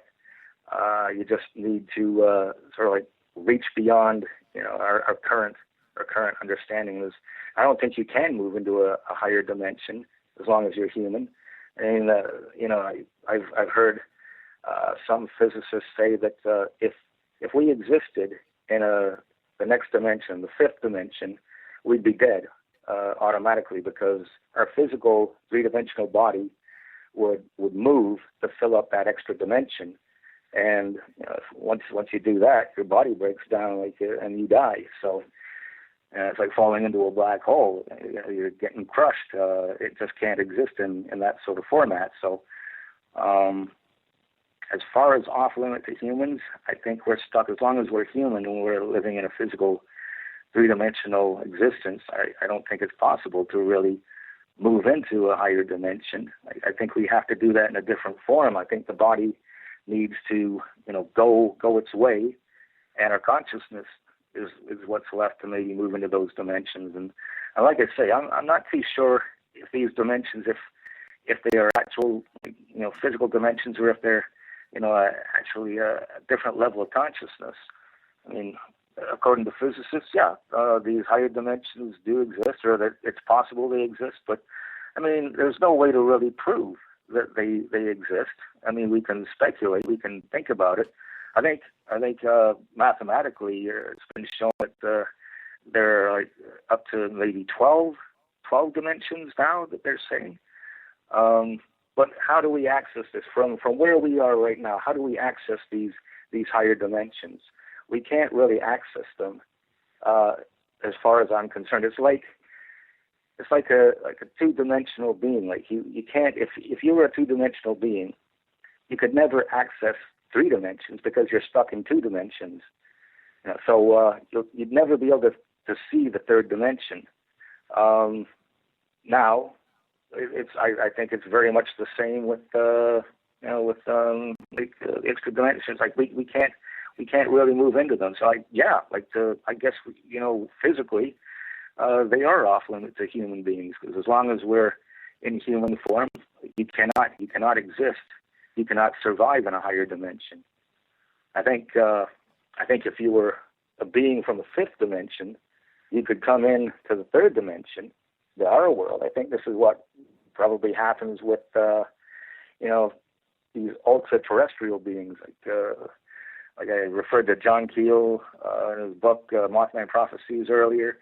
I think that like this Mothman, the way eyewitnesses describe Mothman, it's something that's not even humanoid, because it doesn't resemble, our being at all. Like there's like no head.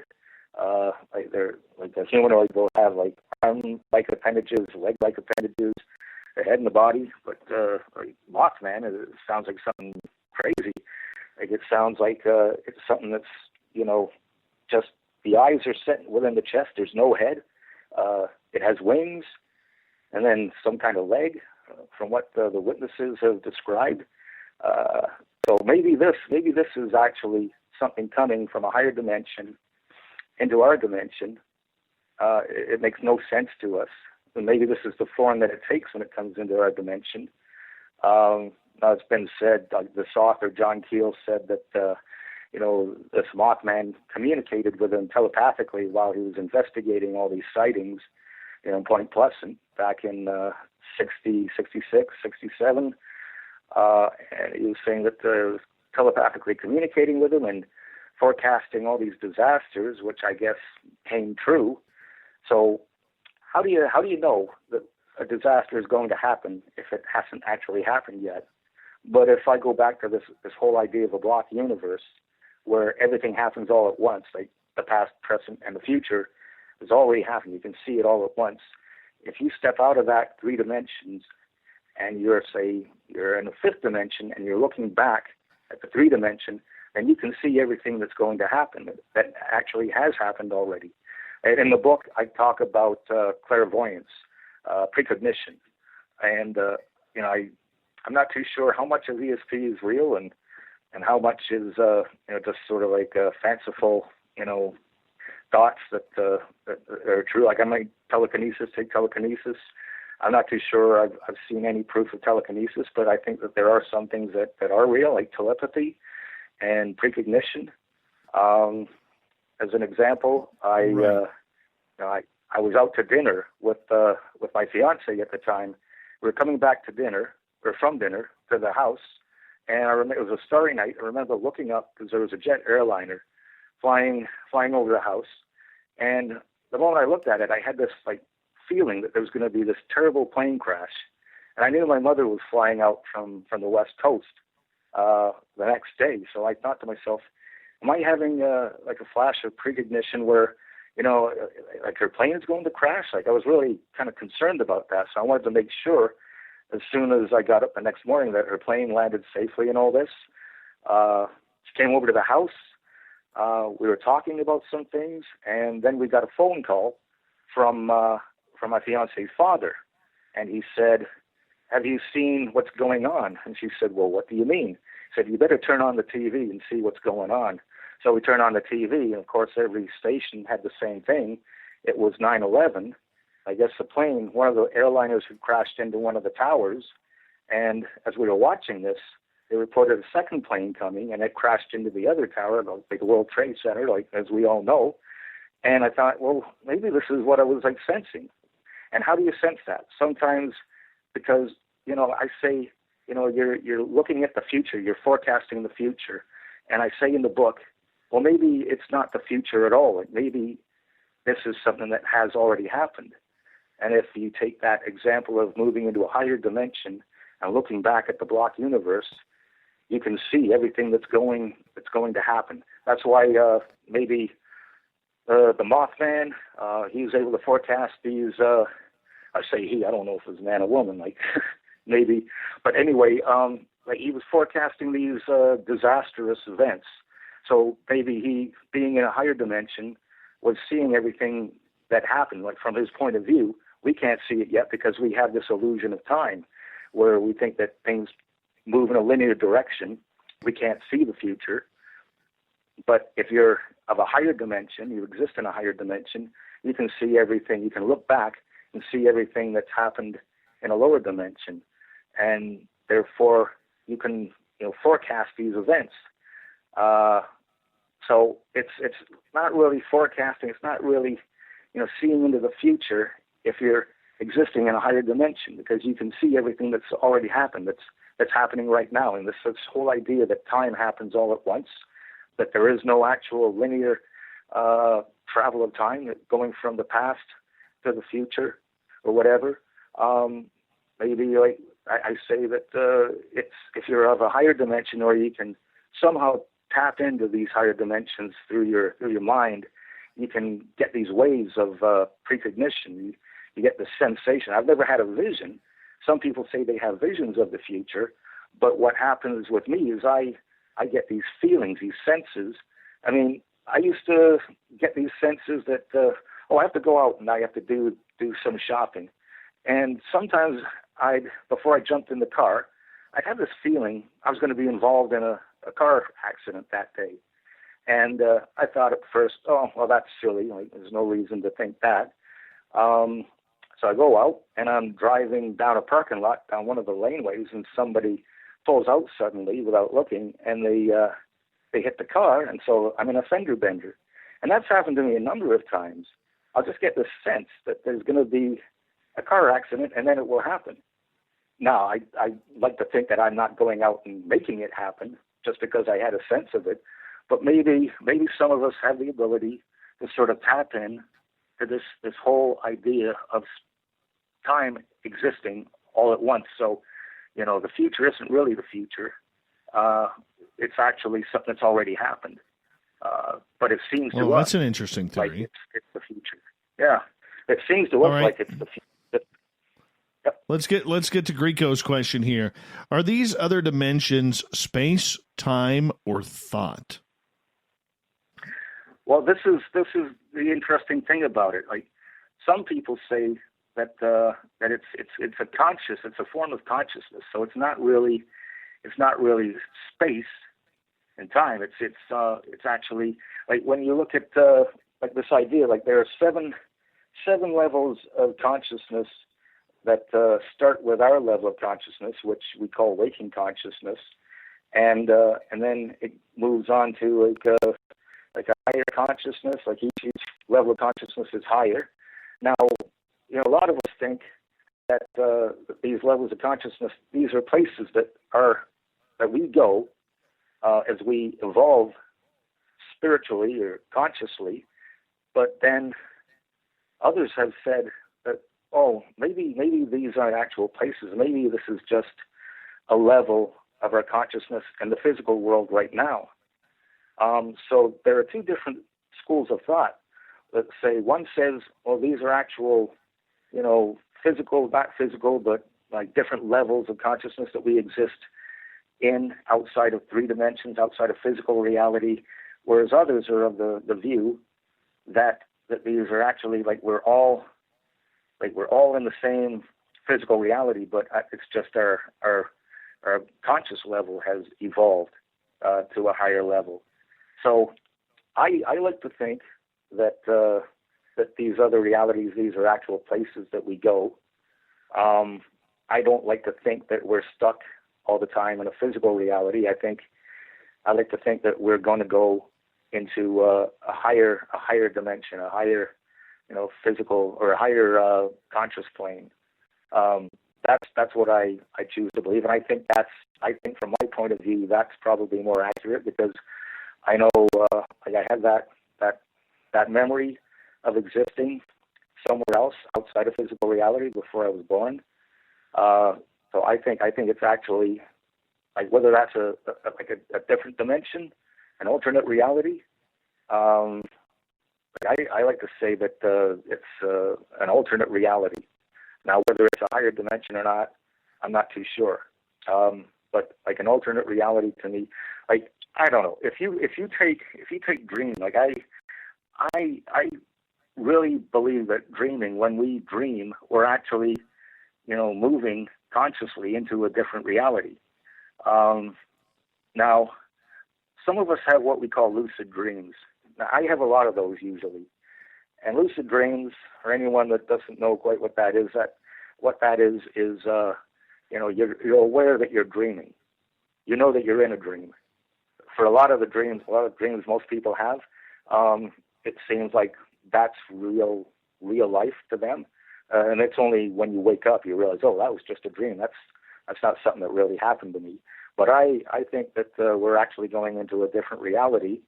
And when you see yourself in a lucid dream, I take the time and I move around and I look at the fabric of that dream world, and it's astounding how very vivid that is. And often, even though I know I'm dreaming, that reality seems more real than waking reality at times. Like, I'll look at it and I think this is why, consciousness transforms. And when it transforms in a different reality, it transforms because that is the reality at that time. Like waking reality, that seems like real. By the time you've woken up, it seems like waking reality is real and that the dream world was false. But if you have a lucid dream and you know you're dreaming, if you take the time, you look around, like, that reality is just as real as physical reality. And that's because our consciousness is transformed to that reality, so it makes it real. And like I say, I have often felt that the reality in the dream world, when you know you're dreaming, it sometimes seems even more real, more vivid than waking reality. By the time you wake up, it seems like, oh no, that wasn't real after all. Now this is real, because our mind is transformed again. Our consciousness is transformed to fit into this reality. It's like, so when you go into an alternate reality, like say we die, we go into an alternate reality or another dimension, our consciousness transforms again so that's real. Now that's real. So, that's, why I say transformation, because, our consciousness, it really does transform depending on the state that our consciousness is in and the reality. Hopefully that answers the question. Well, and great timing as well, as we are about to step out for break here at the top of the hour. A Blayney is our guest tonight on Spaced Out Radio. We will continue after the break with a bunch more of your questions, because I know they're lined up. Then at the bottom of hour number 3, we're going to join up in Vancouver, go right across Canada for some weird, strange stories, along with the SOR Newswire, abbreviated, of course, and the Thought of the Dave as well. Spaced Out Radio continues with hour number 3 coming up right after this.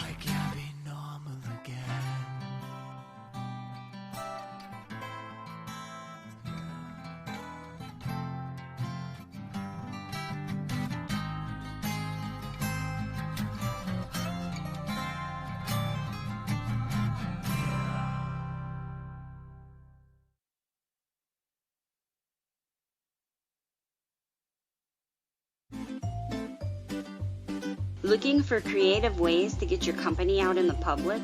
How about advertising on Spaced Out Radio? Our sales department is waiting to hear from you, and we can work around any budget.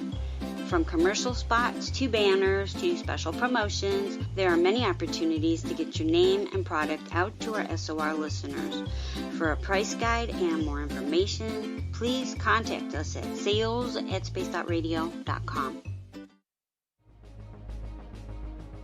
Hello everyone, this is Ryan Stacy from the Experiencer Support Association, otherwise known as TESSA. We're glad to team up with Spaced Out Radio to help investigate your experiences on the SOR Sightlines Report. Together, we'll investigate the strange sightings and occurrences you've had. We're looking for answers just like you. So fill out a Sightlines Report on the Spaced Out Radio website and let's figure out what's going on together. Hello, this is your guitar man, Ron Bumblefoot Thal, and I have to tell you, I love the response I get for Little Brother is Watching from Spaced Out Radio fans. It's amazing how music can inspire and make people think deeper about what's going on in the supernatural world. You can head over to my website, bumblefoot.com, to check out my music, my guitar workshops, my touring, even check out some of the hot sauces that I'm working on. And make sure you keep on listening, because with Spaced Out Radio, you know Little Brother is watching. Hi there, this is the paranormal lawyer Michael W. Hall. I'd like to invite you to listen in each Sunday night where we're going to open up your eyes to everything strange and paranormal. I will be hosting some great guests with topics that affect us all, such as UFOs, ghosts, and everything paranormal.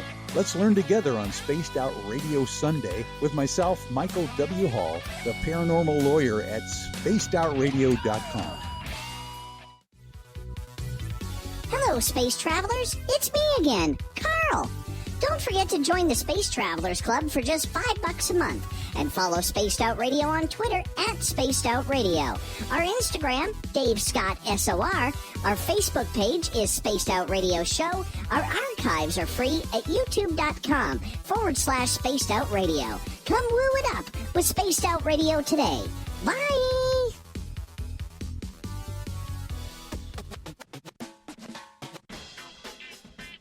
The SOR Vault is open for business, and do we have some cool swag for you to pick up? All you have to do is head over to our website and click on the SOR Vault. You have a variety of cool logos to choose from, and put them on anything you want. T-shirts, hoodies, hats, coffee mugs, you name it, we can get it to you. So do your shopping by supporting the store you love. Get your Spaced Out Radio swag at the SOR Vault today.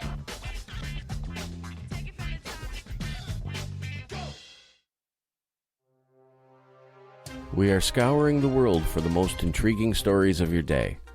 Take the time to read up on the SOR Newswire, where our team, led by Captain Shirk, will deliver to you some of the best paranormal and supernatural news, along with some stories that will blow your mind from the weird to the wacky.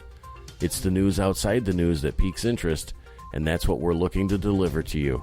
The SOR Newswire, only at spacedoutradio.com. For the price of 1 cup of coffee a month, you can become an SOR Space Traveler. The Space Travelers Club is a place where you can interact with other listeners, either live during the show or on our great forum. We want your stories, pictures, comments, and ideas. You'll get live video streams, exclusive content, and be a part of our newsletter. Stay in touch with everything SOR. The Space Travelers Club is just $5 a month at spacedoutradio.com.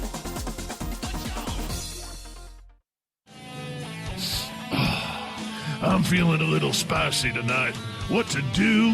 What to do? Why not get Bumblefuck? 4 million Scoville units of pure hard rock. Bumblefoot hot sauces come in 3 flavors. The burning Bumble. Tone it down a bit with Bumblicious and throw the sauce on everything. Spice it up. Bumble me, baby. Bumblefoot hot sauce. Get it today at kajans.com. Hey, space travelers, this is John Resig, founder of the Chive and Chive Charities. If you know anything about our website, you know we like to do things a little differently. We're not some faceless organization collecting money for a nebulous cause. Our donor dollars go directly toward life-improving items. Then we give those items directly to an underdog who needs it most. To become a donor with Spaced Out Radio's official charity, Chive Charities, just go to chivecharities.org/donate. We're adding to the entertainment online for Spaced Out Radio. I'm Amber Beckrud, and I want to invite you to subscribe to our YouTube channel and check out Cryptid Tales, where I will take you on a journey into some of the strangest legends and lore from around the world, relaying the stories to you of the strange creatures and experiences that people have had throughout time. You can find Cryptid Tales at youtube.com/Spaced Out Radio. And while you're there, don't forget to check out our free archives and leave a comment. See you there. We all know on Spaced Out Radio we love a good beard and mustache. so why not take care of your facial hair with Mighty Moose Beard Oil? Made in Canada, we're taking care of beards and stashes around the world. We use 100% natural ingredients with our oils and balms to make your whiskers feel silky smooth. Use promo code SOR2019 at mightymoosebeard.com today.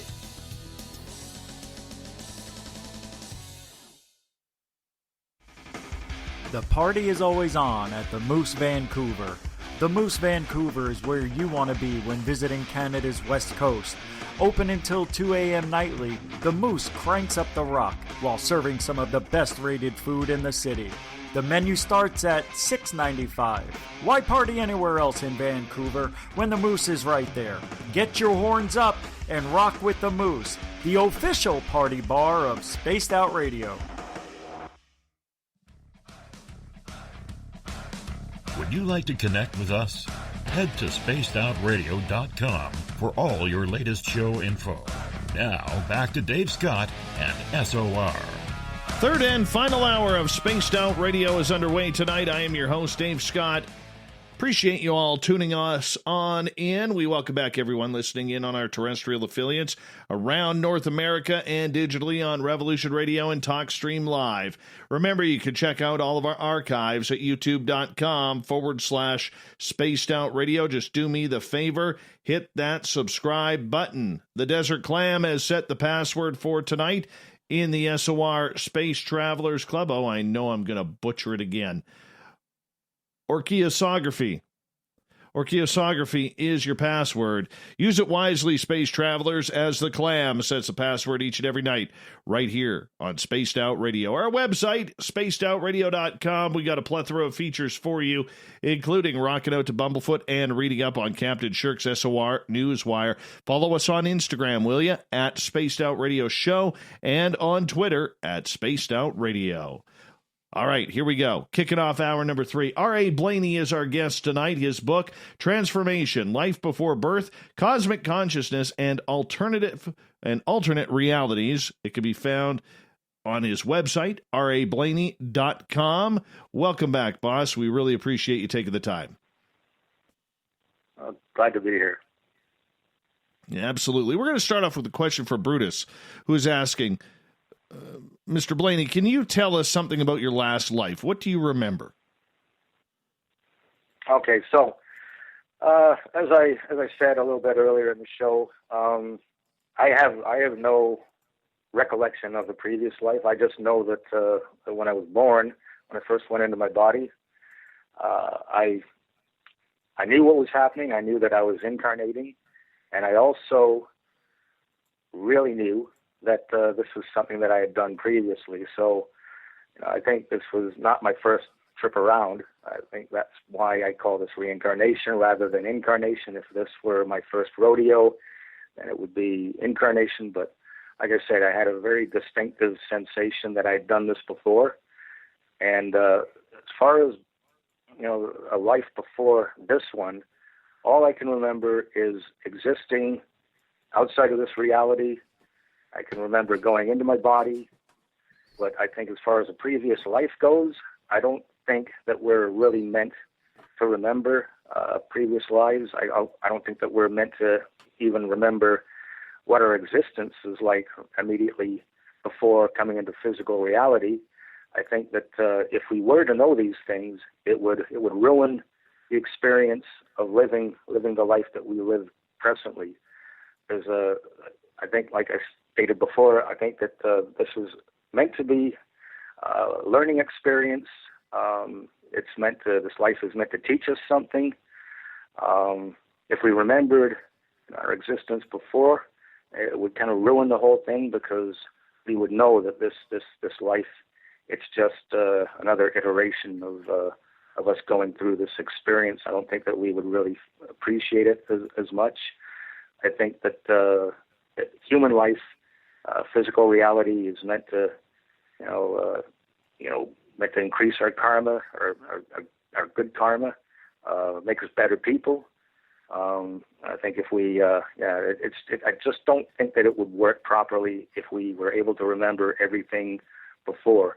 And like there are these beliefs in Eastern philosophy that says that before you're even born, you choose the life that you live, and you already know how that life is going to go. But like, you can see it all. It's almost like the block universe theory that I was talking about earlier. You can see it all, and you know what's going to happen. But once you're born, you forget all about that, because you're meant to. You're not meant to remember these things. But the thing about this is, like, we talk about free will a lot. Like, we say, we go through life and we have free will. We can make our own decisions, our own choices. But if the block universe theory is true, and this philosophy that you see your whole life before you're born, and you know what's going to happen, if these things are true, then what that means is really what we think is free will doesn't really exist, because our destiny's already been mapped out, and that what we think is a choice that we're making in life is actually something it's already happened. It's not really a choice. It's just the way that our life goes. It's the way that our path is set for us. It's the path that we walk. So all these things have already happened. So it's in a way it's interesting. It's nice to know that we can choose the life that we live. And actually, it's sort of strange, because it makes you think, why do some people choose a life where they're suffering? They're in a squalid sort of existence, maybe in a third world country. Maybe they're being persecuted. A lot of these countries have secret police, and a lot of these people get picked up, tortured to death. And you think to yourself, well, why would anybody choose that life? And I've always kind of thought, well, wouldn't everybody want the life where you're rich, you're living in a good country, you get nothing but good things, and along the way, good things happen to you, you're good to people, they're good to you. Wouldn't everybody want that life? But then it goes back to this whole idea that life is meant to be an experience. It's meant to cultivate your karma and make your karma better. So maybe when these people choose a life of suffering, maybe it's because that actually boosts their karma just as much, if not even more. Even though it's a terrible life they've chosen. I guess if you exist as pure consciousness before you go into physical reality, physical reality might seem like, well, it's not a big deal. It's only seems like a big deal once we're actually living it. So hopefully that answers that question. All right, let's move on here, because I know we got a few more here. Drone is asking, are we guided in a way towards the life we chose beforehand?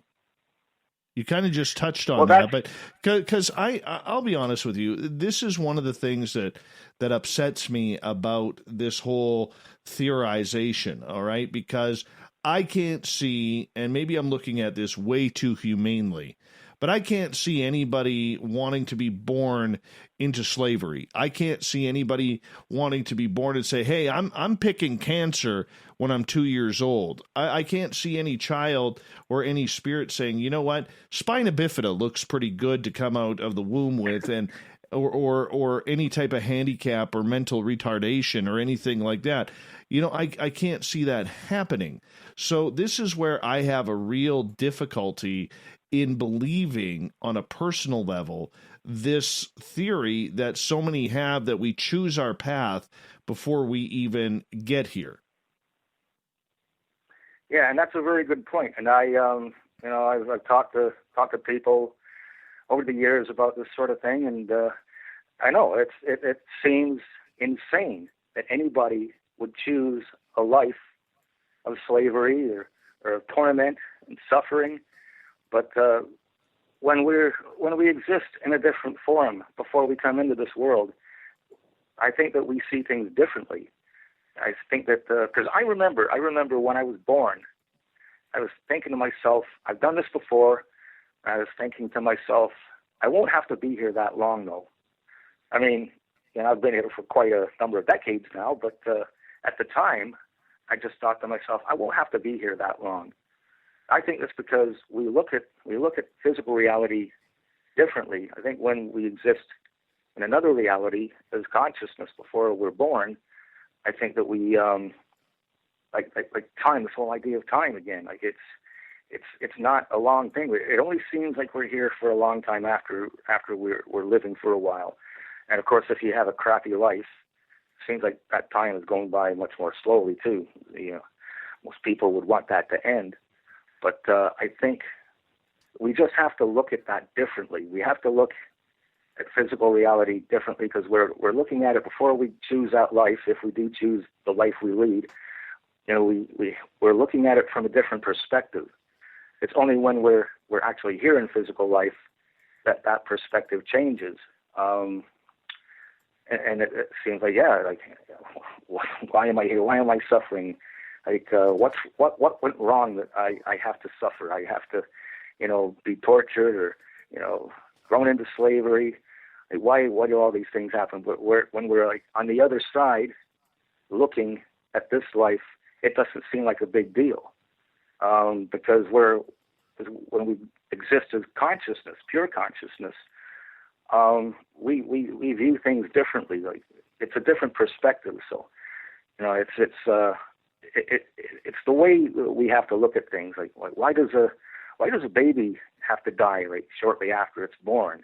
Like, who would choose to come into this world and die as a baby that's been born with some disease that can't be cured, and then weeks later it dies, and the parents are left suffering, and I think to myself, and that's exactly it.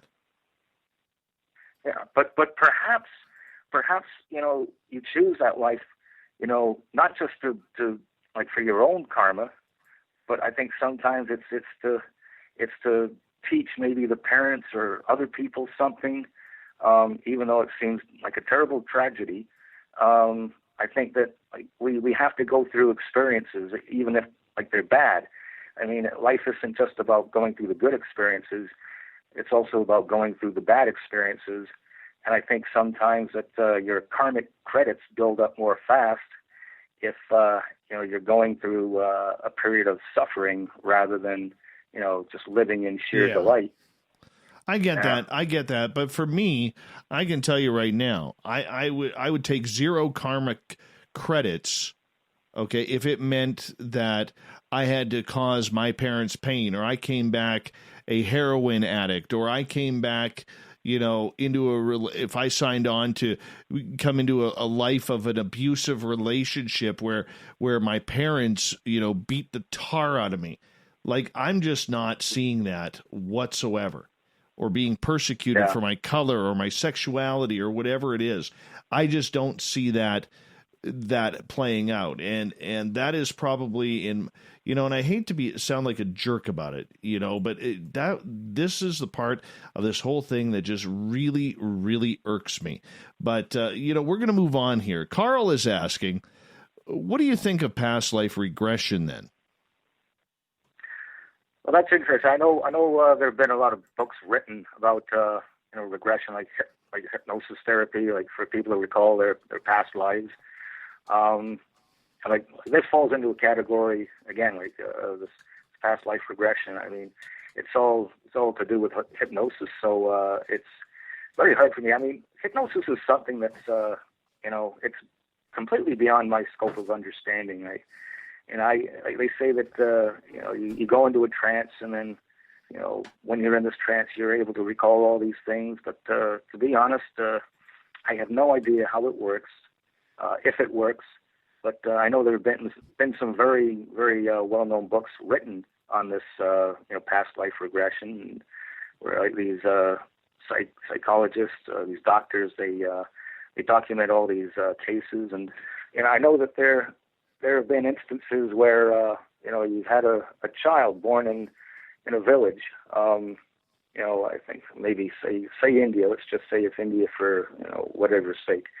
Okay, so this child is born, and this is an actual case. I can't remember the exact name, but I've seen this case, and I remember the little girl said to her parents, I used to live close to here in another town, in another village, and apparently she traveled to this village, and she said that she was married.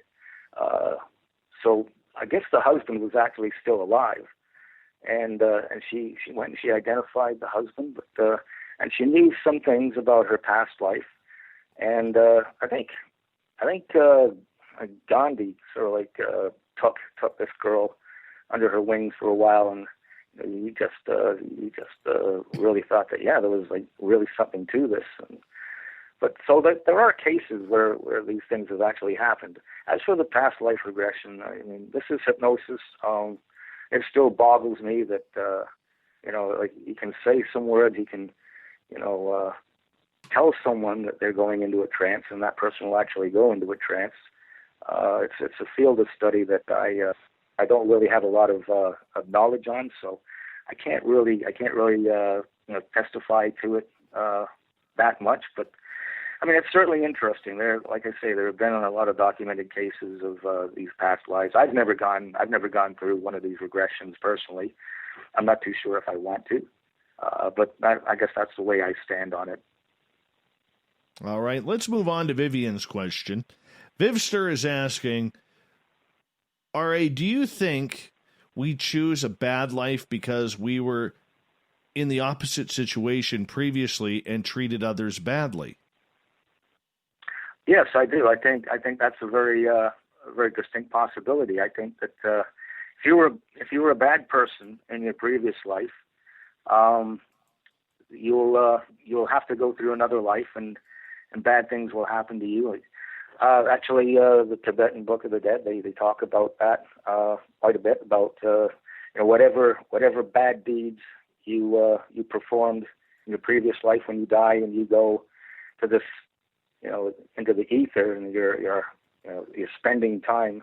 They say you spend 49 days in the bardo, which is the place between your next reality, or like a higher level of consciousness, or it's going back into the physical world.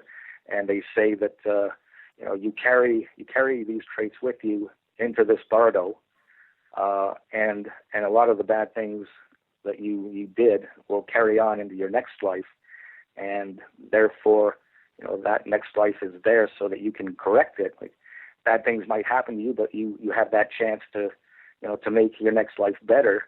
And I think that's why a lot of people get reincarnated, is they're going through this process of trying to correct those mistakes. But it's a difficult process, and they say that most people will be reincarnated over and over again, and very few will move on to the next level, the higher level of consciousness. But I think that's the whole point of reincarnation, is sort of like change our lives, make it better. So yeah, I definitely do think that what bad things we've done will carry on, will carry over the next life. And I think also that if we have a good life, we treat people well, that will carry on as well. And probably if we treat people better rather than worse, then better the chance to ascend to a higher level of consciousness, and become one of those light beings, and what we're all, I guess, striving to do at some point. All right, Corrins is asking, what if you are a good person who is basically good, but has made mistakes and done what you think are bad things? What happens then? Well, I think that a lot of this depends. A lot of this depends on how aware you are. Like, a lot of these philosophies are saying that when you die and you're in that place before getting reincarnated, you have the choice. If you're aware, like if you're a good person, okay, you've done some bad things, but it's all a matter of how aware you are of what's happening. Now, I think probably if you haven't had the best life, chances are I think that you're probably going to come back being reincarnated, and maybe have a chance to, do things a little bit better next time. But I think that you do. I think everybody has a chance to move beyond the bad things that they did. I think if you're aware enough, like they say that when you die, you go into this place called the bardo, and then you're confronted with this light. And a lot of people, because they don't know what this light is, a lot of people will recoil against it. But what it is, it's a chance. That's supreme consciousness. And what it is, if you recognize it, they say if you recognize it, you can go into like a higher level of existence right away and avoid being reincarnated. But the philosophy is that most people don't recognize this light. They're afraid of it. They don't know that it's something good. They feel it's something bad. So I think most people will, even if they lived a good life and did some bad things, they probably will be reincarnated. But I think that everybody has a chance to move on if they recognize this clear light.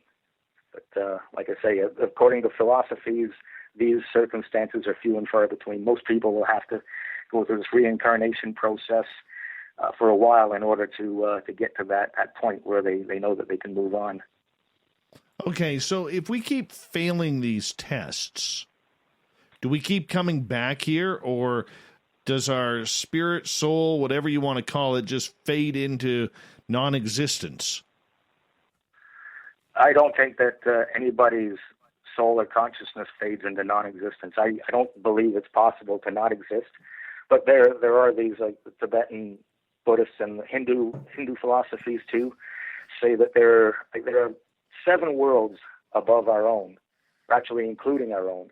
But in addition to those 7 worlds, there are also 7 worlds below. So if you're a really bad person, you might actually go to one of these lower worlds, where you're reincarnated as, it's just like one of these worlds is purely an animal world. So you go into that world and you become an animal. One of these other worlds is described as a hell world, where you go into that world and it's like a lot of misery from what I understand. And there are like 7 other worlds below our world. So there are possibilities that you can go, and then you have to start all over again. So you go into these lower worlds if you're really bad, and then you have to start all over again and start climbing the ladder back up. And basically, the philosophy says that our world, our physical world, actually is the best world to be, because it gives your karma a greater chance to elevate. Rather than like the lower worlds, no, forget about it. Like you got a lot of work to do to climb out of them if you end up there. And then, but they say one of the worlds above us is actually described as a heaven world. But the Buddhists, and the Hindus, they both say that this world it's sort of like going to a resort. Nothing really happens there. You don't build your karma. You just kind of hang out there for a while, and then you come back into maybe one of the lower worlds. So, it's like there's a whole belief system, as far as what can happen. So there are definitely worse places to be than our present world at the moment. So. Absolutely. Okay. Absolutely. Yeah. We only got about 30 seconds left. Do me a favor. Tell everybody where they can find your book. Well, it's on Amazon. I think Barnes & Noble carry some copies at some of their stores down in the U.S. But the best place to probably go is Amazon.com or Amazon.ca. That would be probably the best place. And actually, if you go to my website, there's a button you can click on it. It'll take you right to the Amazon place where the book is, and you can order it online. Well, I appreciate you coming on Spaced Out Radio tonight. It was an absolute pleasure to get to know you, and take care. Keep up the research, and we'll continue staying in touch. R.A. Blayney, everybody, on Spaced Out Radio tonight. His website, rablayney.com. Coming up next, we're going to hook up with Vancouver, tell some weird stories going on across Canada. The SOR Newswire and the Thought of the Day continuing as well. We'll be back.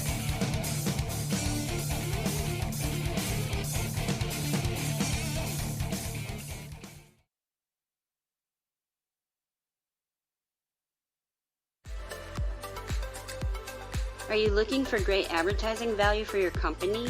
Look no further than Spaced Out Radio. We have a multitude of places to get your name out there, including commercial ads during the show, special promotions, and banners on our website. Our audience is proven to support the companies that support our show. We can make your budget work for you. So for more information, please contact us at sales@spacedoutradio.com. Hi there, this is the paranormal lawyer Michael W. Hall. I'd like to invite you to listen in each Sunday night where we're going to open up your eyes to everything strange and paranormal. I will be hosting some great guests with topics that affect us all, such as UFOs, ghosts, and everything paranormal. Let's learn together on Spaced Out Radio Sunday with myself, Michael W. Hall, the paranormal lawyer at spacedoutradio.com. At spacedoutradio.com, we are keeping you up to date on all the news with the SOR Newswire. Captain Shirk leads the team that is bringing you the news of the day and exclusive stories on everything paranormal and supernatural. It's free to read, it's updated daily, and it's right there for you. The SOR Newswire is a one-stop shop for the news of the day. Check it out at spacedoutradio.com today.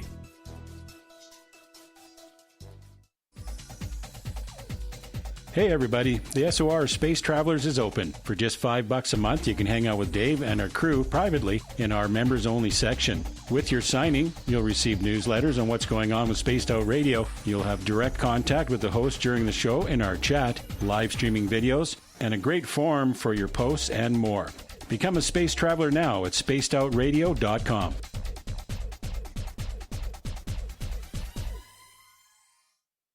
If you like it hot, real hot, then heat up your meals with Bumblefoot hot sauce. Get your Bumblefoot hot sauce today. The sauce, Bumblicious, and the 4 million Scoville unit Bumble. We're going in hot, real hot, coming out even hotter. Keep the milk nearby and tantalize your taste buds tonight. Bumblefoot hot sauce, available now at kajans.com. Hello, space travelers. It's me again, Carl. Don't forget to join the Space Travelers Club for just $5 a month and follow Spaced Out Radio on Twitter at Spaced Out Radio. Our Instagram, Dave Scott SOR. Our Facebook page is Spaced Out Radio Show. Our archives are free at youtube.com/Spaced Out Radio. Come woo it up with Spaced Out Radio today. Bye! Hello, this is your guitar man, Ron Bumblefoot Thal, and I have to tell you, I love the response I get for Little Brother is Watching from Spaced Out Radio fans. It's amazing how music can inspire and make people think deeper about what's going on in the supernatural world. You can head over to my website, bumblefoot.com, to check out my music, my guitar workshops, my touring, even check out some of the hot sauces that I'm working on.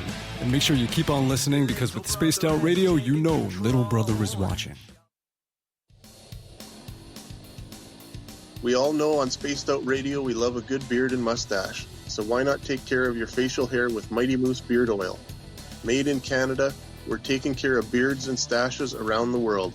We use 100% natural ingredients with our oils and balms to make your whiskers feel silky smooth. Use promo code SOR2019 at mightymoosebeard.com today.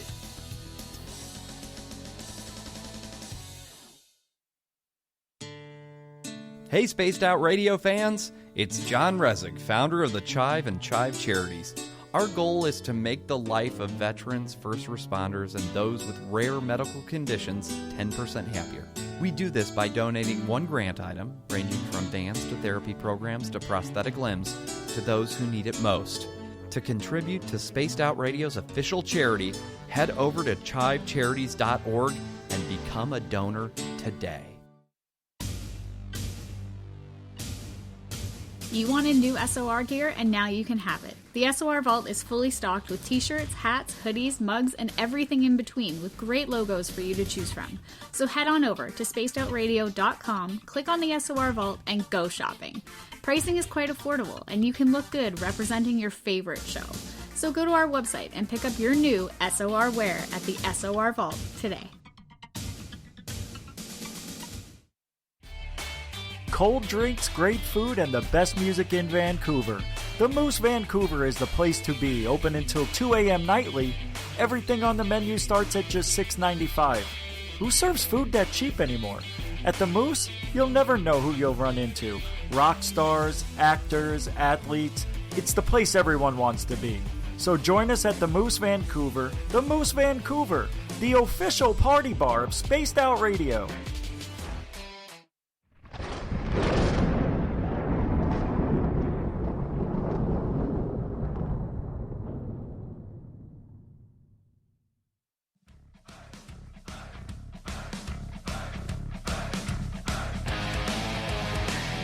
We rounded third. We're heading for home tonight on Spaced Out Radio.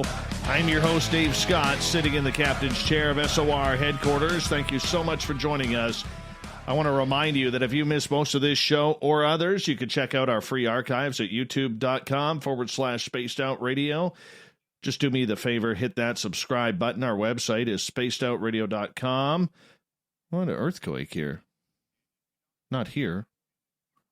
Wonder where that was. Oh, South Alaska, 7.4 earthquake hit moments ago. So we got to be careful with that. Got to be careful with that. You never want the world to kind of shake like that. If you've never been in an earthquake, they're not fun. They are not fun at all. So it's not here. It's on the West Coast. So we're going to go get into the weirdness with Vancouver now. Let's do this. Hey, Eric. How's it going, man? It's going good, man. How are you? I was just, kind of repeating what you were saying about that earthquake in Alaska there. That's a big one. Yeah, and Bob had mentioned, too, recently within 20 minutes of that as well, there was a 4-point-something along this side of the crust as well. So, yeah, just something to be aware of. Not to freak out, but 7.8 is not small.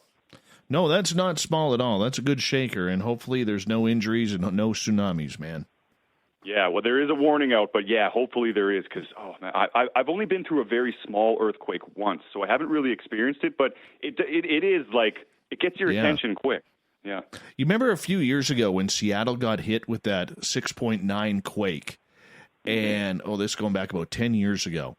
And I was actually driving into my radio station because I think I had to cover Lions practice, BC Lions practice or something like that. And that earthquake hit, and it was felt in Vancouver. And scary moment, man. I was literally just about to go onto the bridge, like within meters of going onto the bridge of the Port Mann Bridge, the old one, not the new one, right before that earthquake hit. Like, where else do you want to be than on the middle of a bridge, an old antiquated bridge, when you hear the person on the radio yelling, "We're having an earthquake"?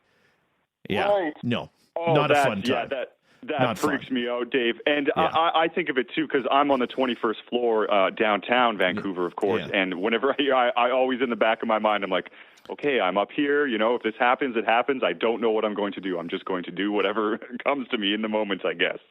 You'll end up looking like one of those dancing dolls on a used car lot when that happens. Oh, the wacky flailing, inflatable arm flailing tube man. Yeah. Yes.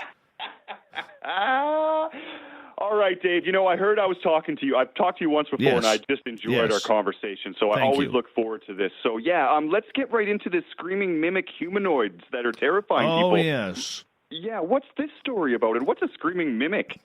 Oh, you know what? I got to thank Lon Strickler from phantomsandmonsters.com because he sends me all of the stories that happen that get reported to him from across Canada. He's based out of Pennsylvania, and so when he sends me these stories, he's like, Dave, here's a good one for you. So apparently, and we got to go through the story here, okay? So apparently, this is what happened. There was an unknown entity mimicking a teen mother and sister, and then it was seen roaming around their house just before it reacted to a boy's presence and screams. And then, obviously, this ghost got scared because it ran right into the basement. Who knew ghosts got scared of humans? So this is the I know. I mean, this is the eyewitness report. I'll tell you a quick story after this, okay? Because this will freak you out. Something like this actually happened in my house twice. All right. So this story says, I haven't told anyone besides my family members. This happened when I was about 13. It was summertime. I was on vacation with my parents. We had hit the road and driven quite a ways to visit my older sister who lived across the country in British Columbia, about 20 kilometers outside of Victoria. After spending time together and sharing supper, we decided to call it the night. My parents slept in my sister's bedroom. She slept in the neighboring bedroom with her small son.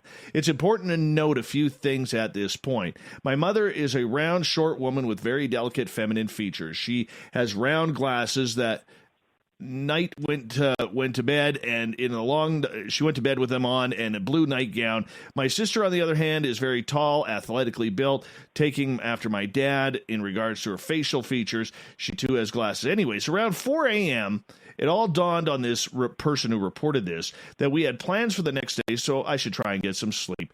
After tossing and turning for about an hour or so, I gave up and just laid on my back, staring at the stars visible from the nearby window. As a natural light flooded into the room, the sun was starting to rise. I flipped through some photo albums, and as I did this, not having slept, I got a little bored and lonely. So around 8 a.m., I heard a door slowly open. Someone came out into the hallway at my sister's house. The living room is sunken in a small stairway. Yeah, so you already know where this is going. I could tell it was a woman, but I wasn't sure if it was my mother or sister. This was strange because, like I said, they looked a lot alike, but they were so very distinguishable. I also felt this weird feeling because everyone in my family had seen these photos many times. I said, "Hey, Ma, what are you doing?" In a nervous yet warm voice. No response. Then it was like, "Hey, good morning," because I thought I was talking to my sister. "Well, what are you doing, your dear sibling, for breakfast?" No response. I knew it was definitely loud enough that they heard me for sure. That uneasy feeling in my stomach grew stronger, this person says. I had no idea why. Then I noticed something off. A knee-length blue and orange striped nightgown. Their height wasn't short, but it wasn't tall. It was average. They had a muscular build, but could not be called skinny either. The hair was the same color as both my mom and sis. Same as their skin tone. My heart skipped as I thought, who the hell is this?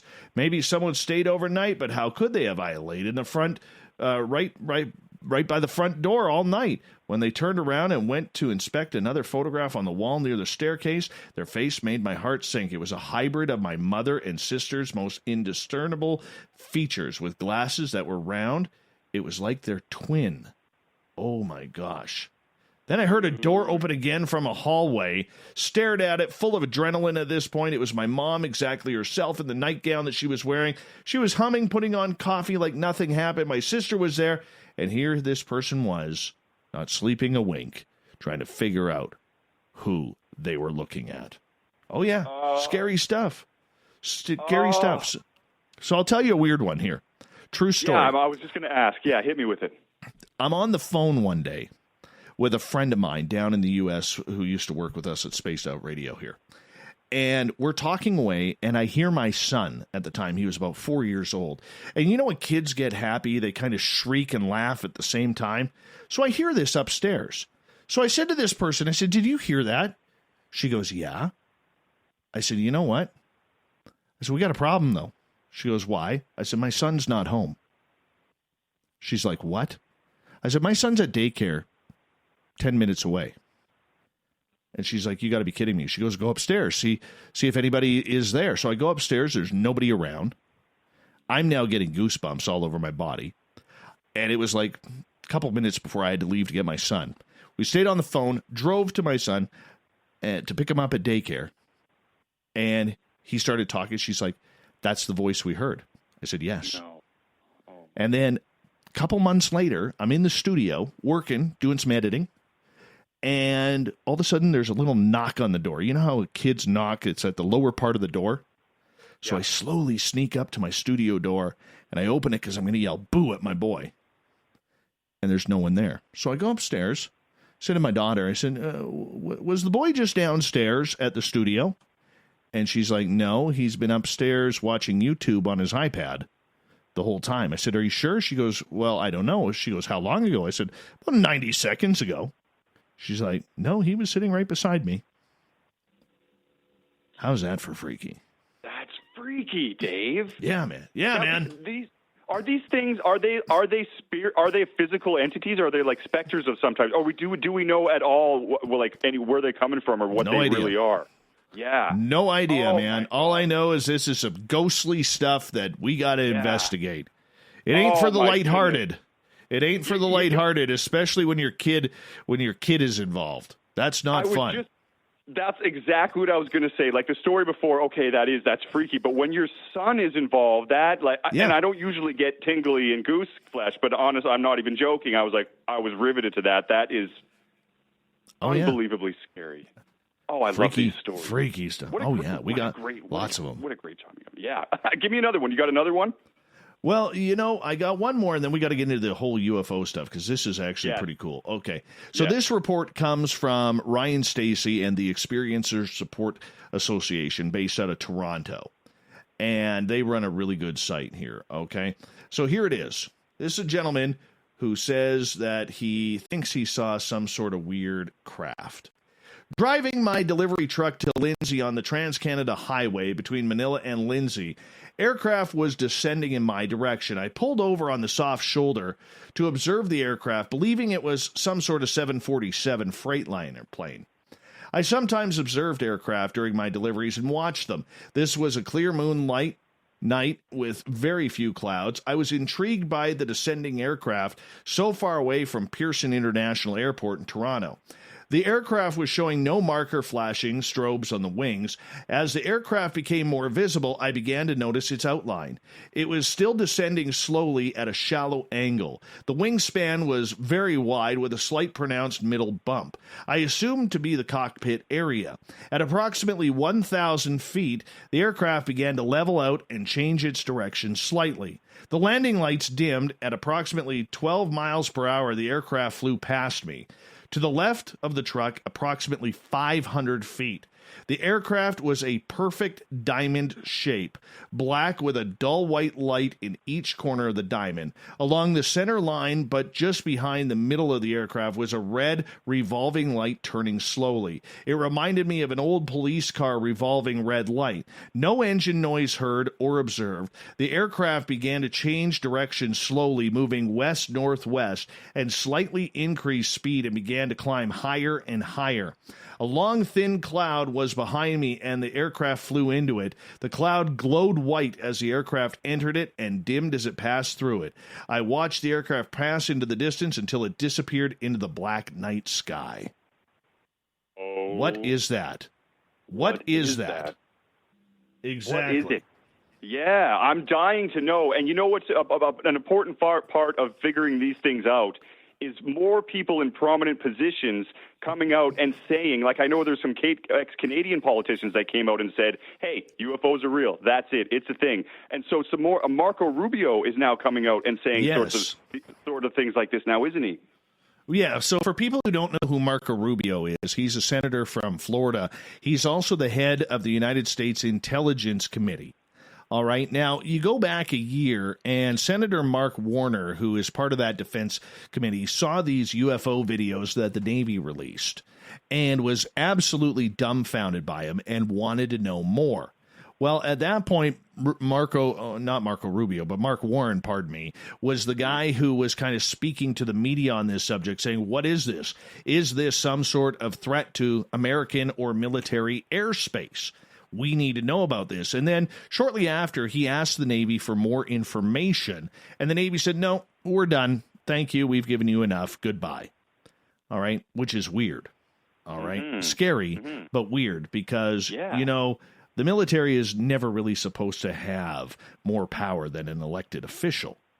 So moving forward in our beautiful democracy around North America, Marco Rubio last week does this television interview where he starts taking questions from the reporter about unidentified aerial phenomena and why it is now on the budget to try and get taxpayer funding for the intelligence community to learn about UFOs. He comes out and he states that the UFO problem, needs to be addressed because we do not know what is in American airspace. So he says. He then goes on to say, look, this could be Russian, this could be Chinese, it could be from some other adversary on this planet who has taken their technology to a huge level. But then he makes a weird comment, Eric. He says, in a way, he is actually hoping that these craft that are being seen and around military outlets are actually of alien descent, because that way we know there will not be any threat from any adversarial country in this planet who may be an enemy of the United States.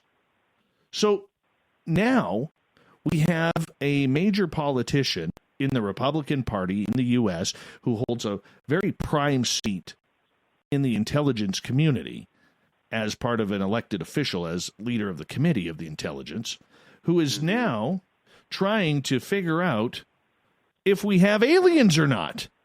And if so, where are they coming from? And if not, who has this strange technology that is really starting to freak out the U.S. military? Well, isn't it kind of it's a roundabout admittance, because if you're going to look for it, then it's like, well, it's probably out there. And I understand the other countries involved, but it feels to me like it's like, hey, okay, yeah, this is it, and we're going to find out right away. Well, he wants to put millions upon millions of dollars of taxpayers' money into this to try and figure out. They keep using the word threat, okay? And this is what bothers me about it, because when you use the word threat, what that usually means is that they want more money. Defense wants more money. Anything that any military has done on this world, if it's in Russia, well, the Americans are trouble, we need more money. If it's in the United States, China, and the Russians are the bad guys, we need more money. The military-industrial complex keeps on growing and growing, much to the chagrin of the majority of citizens out there. But when it comes to UFOs, there's not a lot of money out there. And we're also learning that there has been, and currently is, still hidden government projects and research groups looking into this phenomena. This is where we get the stories of the men in black and, weird occurrences. You did not see that. Otherwise, you are a dead man kind of thing. And hopefully that comes to an end, because there will finally be, maybe for 2021, procurement of funding for actual UFO research by the United States government. Now, the fact is, they are denying that they have any sort of understanding of what is going on, but do they really? We don't know. Mm-hmm. Oh, I love that, Dave. Thanks for hanging out with me, man. I look forward to it, and you did not fail, my friend. Thank you. Always. We'll talk to you next week, my friend. Awesome. You bet. All the best. That's Dave Scott from Spaced Out Radio. All right. We are going to continue on right here with the SOR Newswire. Let's get to it. We got time for one story here. Captain Shirk picked a good one.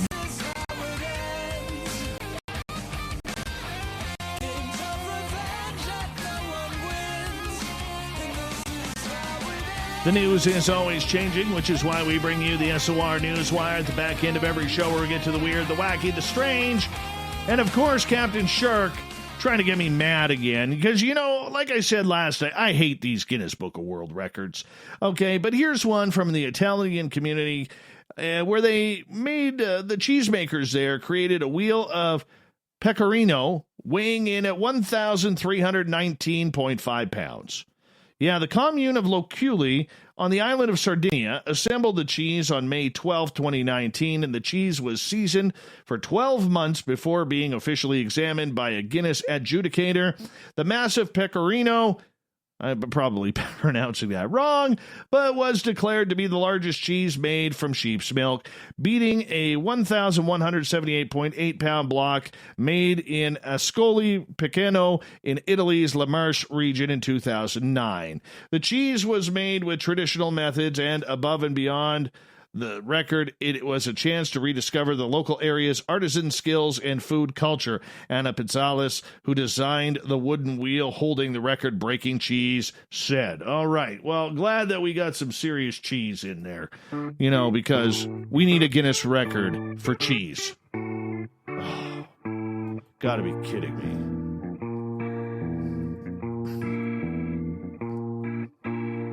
Thought of the Day happens every night at this time, where we ask a question on our Facebook and Twitter pages, then read your responses on the air, because we love the audience participation around here.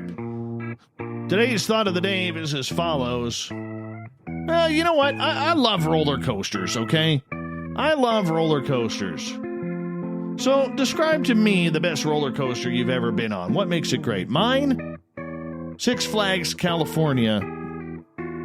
It used to be called the Viper. I don't know what it's called anymore. That was fantastic. Shoots you out at about 60 miles an hour. Oh, yeah, right into a loop. That's a good coaster. You got to go upside down a number of times for a good coaster for old Davey. Okay, let's get to it here. What did everybody else... there's a lot of drama on Facebook, okay? There's a lot of people who didn't really understand this question. I'll show you right here. Davey, this life, The ups are amazing, the downs slightly less so. Thankfully, more ups than downs. Doesn't sound like a roller coaster to me. Aaron, when I was younger, my stepmom took me on the ride called the Zipper at the local fair. Oh, I love the Zipper. It was the scariest, most exhilarating ride ever. I haven't seen it since that time. I'm sure someone must have died on it, but it was one of the best. They still got the Zipper that rolls through town here when the carnival comes through. Dandy, down in South Africa, I think the greatest roller coaster one can be the one experience of duality. One must balance it like a pendulum. I think we missed the question there. Robin, X at Six Flags in California because it has big corners and small ones. When you're in the high up in the air, when the seats turn, you are in reverse. It feels like you are going fast. You get a great view. Tim, Fear, did not like Space Mountain at Disney World. In the light of day, had enough, but in the dark, what a twisted mind came up with that one. Oh, I love Space Mountain. All right, we got time for one more. Jaretta, the old wooden roller coaster at Ellich Park in Denver, 1969. I was 6. Last car, my sister Jill. One small bar across our laps to hold us in. Slow start coming to the top. Bam, up, down, all around. The whole time I thought I was going to come out of that car, and I swear the car flew off the tracks a few times. My sister had to carry me off. I was so scared I had a bloody nose. Never been on another one. Nope, never again. That's a good coaster. Thank you to everybody participating in the Thought of the Day. Thank you to Captain Shirk for another Guinness record. And, of course, Eric at Vancouver for hanging on out with us. And A Blayney for our guest tonight. We got Mr. Ron Bumblefoot Thal rocking in the background with Little Brother is Watching. Bumblefoot is the official music of Spaced Out Radio, rocking us in and out of every single show. Get your horns up for the guitar god himself. Special thanks to everybody listening in at home, in your cars, at work, wherever you may be. Thank you to everybody participating in our chat rooms tonight, especially on Spreaker, YouTube, LGAB, Revolution Radio, Facebook, the Space Travelers Club, on our website, and, of course, to all the snarky snarkers and snarkettes hanging out at hashtag Spaced Out Radio on Twitter. Y'all did a fine and dandy job tonight. Congratulations. You made it fun.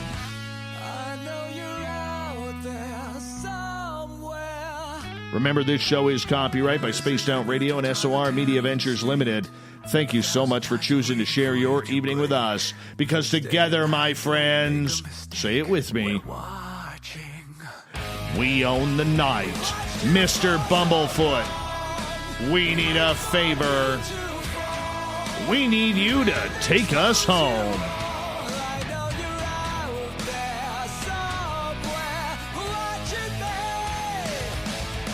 Remember, everybody, the woo train may have docked for the night, but tomorrow we shall woo again.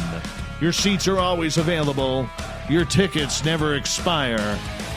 And if you want to bring a friend, there's room for them to woo it up with us as well. Good night.